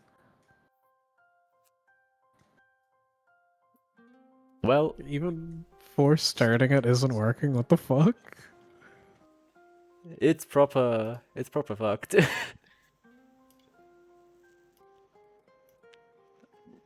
Well, do the beginners just want to pull out of a hat for the last round for fun at this point? Because I'm out of options.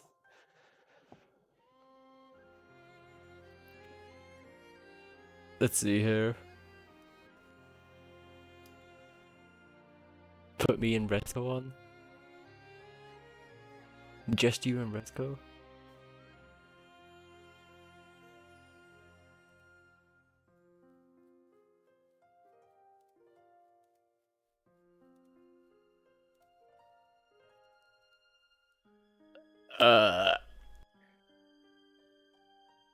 What do beginners want to do here? I'm gonna need some input. If we want to just host, it can host whatever on stream, I guess. But what about like the rest of the matches, though? I guess it's not the most important thing, but still.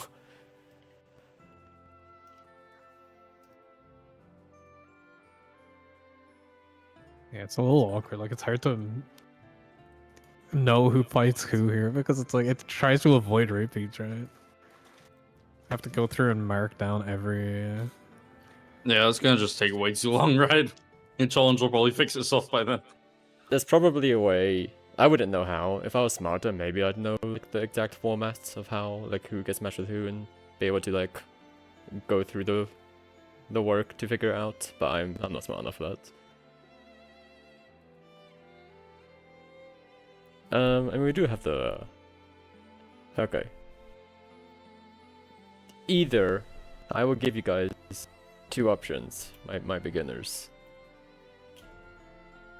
Either we just put you on the fucking... Put everything in a hat and your random opponent, that's your last round. And we ball. Or we call it there for the 5th round, and for stream we'll just put... I guess we can put the high-ranking players on stream to determine the winner. Put me in. Put you in? No. The final boss, Samu.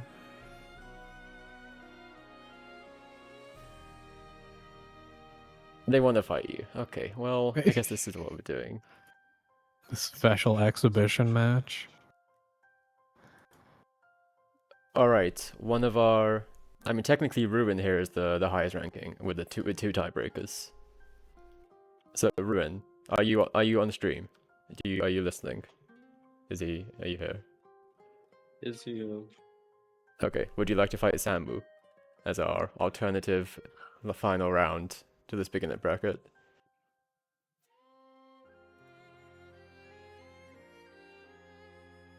Ruin says, "Let's go." Well, this is how we're ending our bracket, I guess. We'll just have an exhibition match with Samu Ruin. Should I play Charlotte or should I play like Jiro? Play whoever you want, or I guess maybe Okay. Ruin can input.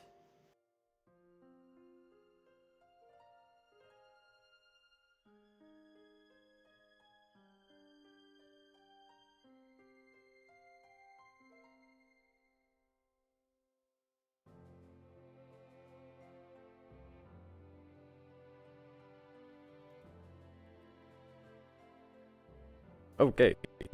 Well, before we start that, I guess that will be the end of the standings. So congratulations, Ruin. You are the winner here with your 2 tiebreakers. And then Resco and Gion below that. And Bilkis in 4th. They all had 4 points, but tiebreakers and Bucknotes giving those final standings there. What happens if I just end the... I can't even end tournament. There's not an end tournament button. This is gonna just be stuck on my profile as like in progress. That's so fucking funny. Oh my god.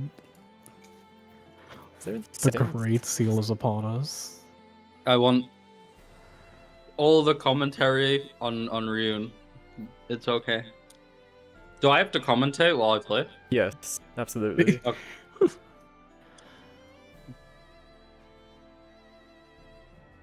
Okay, I hit ready. Alright, whenever our players are ready. Yeah, we're gonna get the final boss, Samu Charlotta versus Ruins Jita, Versus battling against the Great Seal of the beginner bracket. We're gonna see how this is gonna go. You know. What is this music? Tall crown over there? Must be Charlotta. Oh, I have the music She might muted. be our friend, but she's still an I have enemy. never Listening to heard this Toho track. shit. Isn't going to be pretty.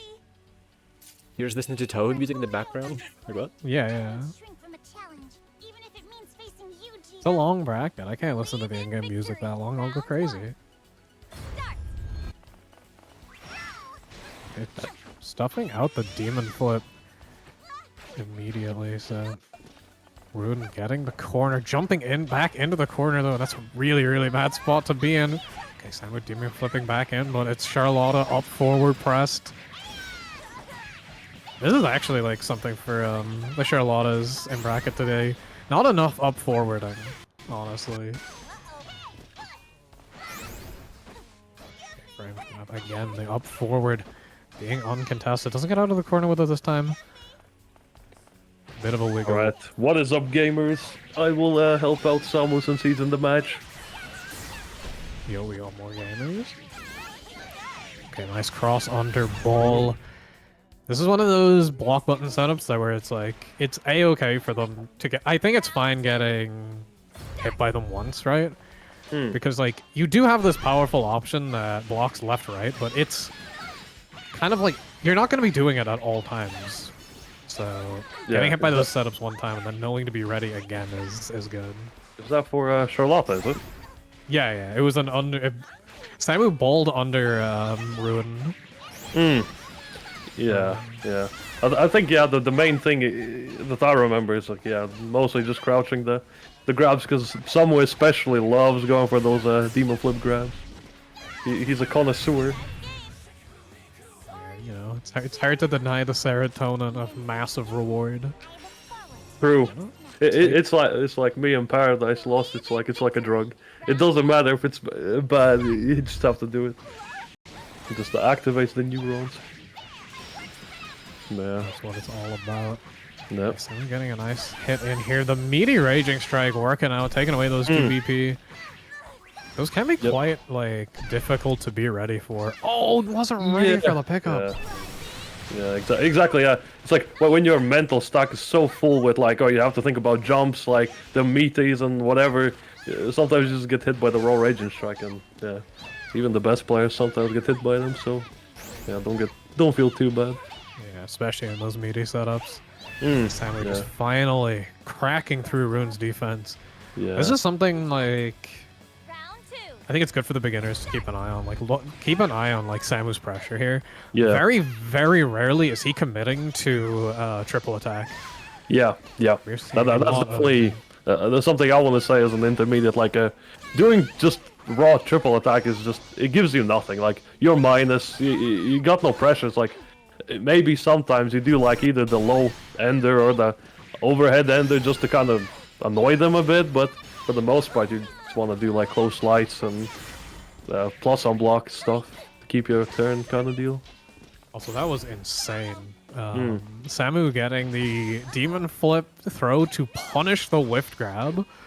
Actually functional as a throw bait. That's incredible. Yeah, definitely He might know how to play the Charlotte champion, I feel like. This Charlotte guy. That was a nice reaction super there from Ruin. Getting those SSBA properties. 2 gems gone from Samu. Throw him out. Goes for the shimmy. Samu holding just up. one hit. Like, oh, nice! What a good hit. Yeah, just sitting there patiently, waiting for someone to do something, and eventually cracking him open there. Very good. Yeah, that was a really, really good comeback there from Ruin. Really, really good to like stay calm in that situation. Yeah, I think that's the hardest part. When you're like down on your last leg, like remembering that to be patient, like sometimes will reward you a lot. Because even if you're 1 health, you can still make the comeback. Because I mean, you still deal the same damage. You just have to get that 1 hit, really. Especially in a game like Rising, it's so explosive. Yeah, also gotta give a big shout out to Rune for that anti-air DP.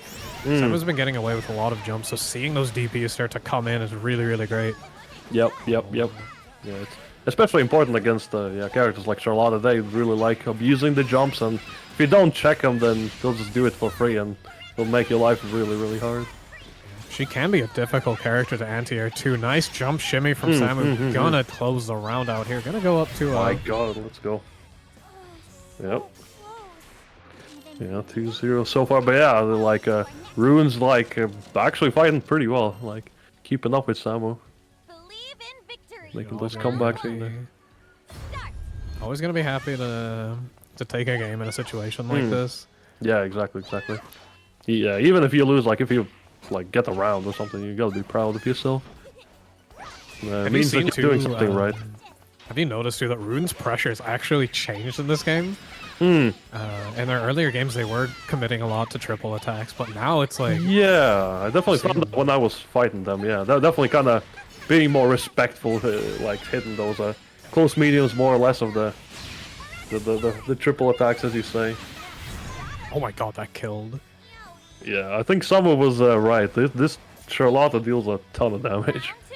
It's definitely one of her boons in this game.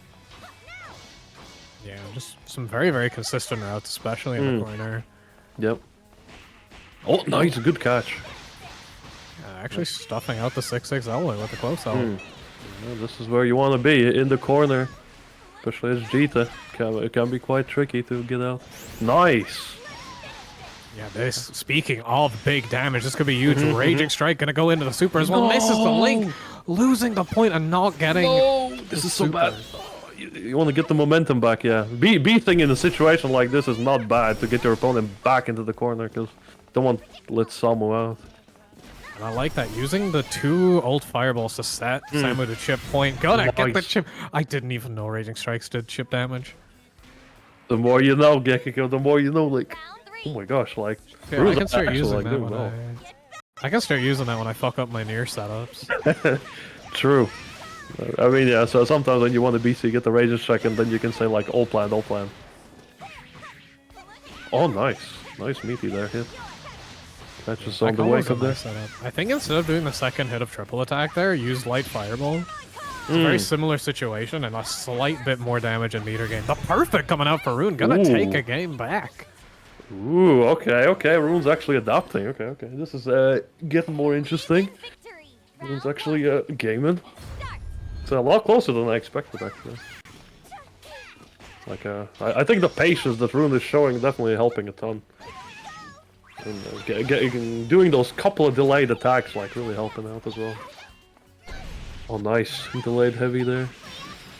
That's a big counter hit. Look at how much damage is already on deck. Jesus Christ. It's just fucking casually blowing up Jita there.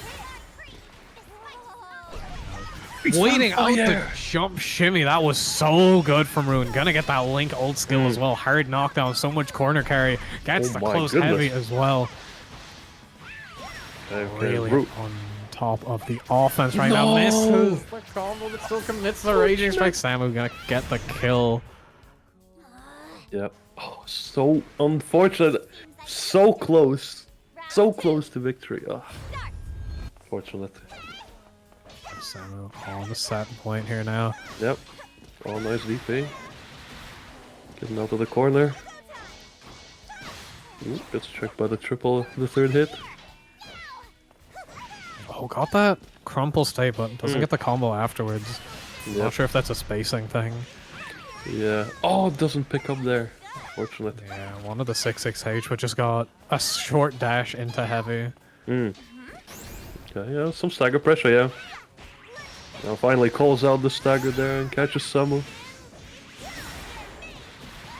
Oh, oh no! I would have thought you'd super. Yeah, I think the super there would have been the way to go. Gotta Yeah. stand up into that though. Samu not gonna leave any damage on the table here. Into the Yeah. Raging Strike, into the SSBA. Oh, is this- 0 BP left on Yeah. Ruin's side. Oh, the pixel in the dream! Can we make the comeback? The Jitos comeback! Rune, I believe! Oh, no, the penalties get caught! And Samu does pick it up. 3-1. For what it's worth, I'm actually really impressed. Yeah, the final boss bled a little, but Yeah, closing it out in the end. yeah, that was impressive. Like, Rune actually was kind of cooking there.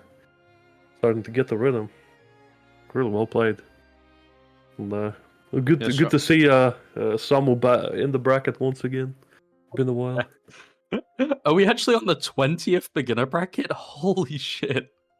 I thought we were Yeah. on like 8 or 9. Like, No, Lobber's been cooking. He's been cooking.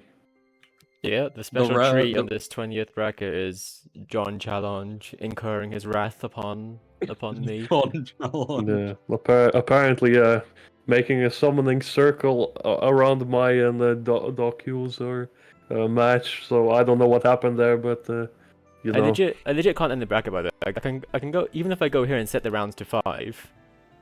Hmm. 5 rounds complete. I still have no end tournament button. I still can't end the tournament. Okay, how broken is challenge? What the hell? What's even going on? Like Well- here, I have ended the 5th round. I've marked it as 5 rounds. Still nothing. Oh, And yeah. I have tried changing this as well. Yeah. So, yeah, it was Fusi. Fusi cast the curse of Ra. Yeah. So, everyone direct your ire towards Fusi. Yep. Yep. Fuzi, why would you do this? Why would you Fuzi create Lero. the summoning circle? Wait, Vilkas, Yes. where did you get your? Why am I first? What? Yeah, why am I first? What happened? You just got an extra point from somewhere. What? Where? What did you do? Why did I suddenly win? Well, congratulations to Vilks for winning the 20th beginner bracket. Man, Ryun, apparently unfortunately, getting demoted that- as a penalty for losing. There's no reason you somebody- should have. It's because you're the center. You summoned the extra win. That's what the summoning was my for. gosh. The summoning circle giving me the extra win, so earned, absolutely earned the win. Also, it was funny how you said that I wasn't committing to auto combo. That's actually something that I've started implementing like literally today. It's really good, right? Because if you just do close light, the amount of options you have from just close light is so much higher than if you go into auto combo, right? Yep. Because that's why it's so good, and it's something that even I, to be honest, in the grand scheme of things, I still kind of count myself as a beginner. Like, not to the point where I'd enter this bracket, but like, me going into ranked is just like watching Samu get shit on simulator. Yeah, So but what you said, yeah, the close sight is, when you think about it, why would you go for the auto combo that ends minus, forces you to like cancel into like a special move that they can call you out with like a super or whatever, and like you lose your turn if you do nothing. So why would you do that if you can just do a close light or a 6XL or a far light and keep your turn? It's Okay, like, the more I look at these scores, the more dumb it is, because your opponent has 6 rounds total, but some people have 5, some people have 6. Then you look over here at BB4U, he has 4 rounds with 2 buys. You can never have 2 buys, it'll never give you 2 buys, and like, it won't do that. So how is that happen? how broken is this bracket? What? I can literally count 1, 2, 3, 4. Wait, he wasn't in round 5? Well, yeah, that's 1 buy then, if he wasn't in round 5. But it's marked him as 2 buys. 3 buys? Well, that's a DQ, that's different. This 20th lower bracket is the cursed bracket. What the hell?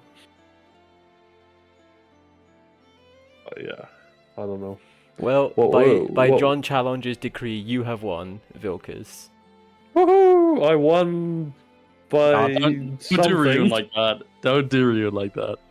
Man, feels good to win. It's so earned. It was so earned. It's what Mr. Challenge decrees, but by my power vested in me, I'll declare Ruin the winner instead. So good job, Ruin. GG's. Yeah. Also, good showing against Samu. Samu is he's played a lot. Like he actually this is a good point. Like Samu was previously entering beginner brackets, and he has put the time and effort into improving it to where he is now. And you've seen that he's master rank. He said he considers himself beginner, but it's a really broad spectrum, right? Samu is definitely still quite good compared to this beginner, the skill rank of this bracket. So displaying a competent performance, even taking a game off, like that was a good showing. So big ups to Ruin there. Yeah, they definitely put up more of a fight than I expected. So yeah, props to them. Like having fought them, yeah, they adapted pretty quickly as well in my match. So props to them.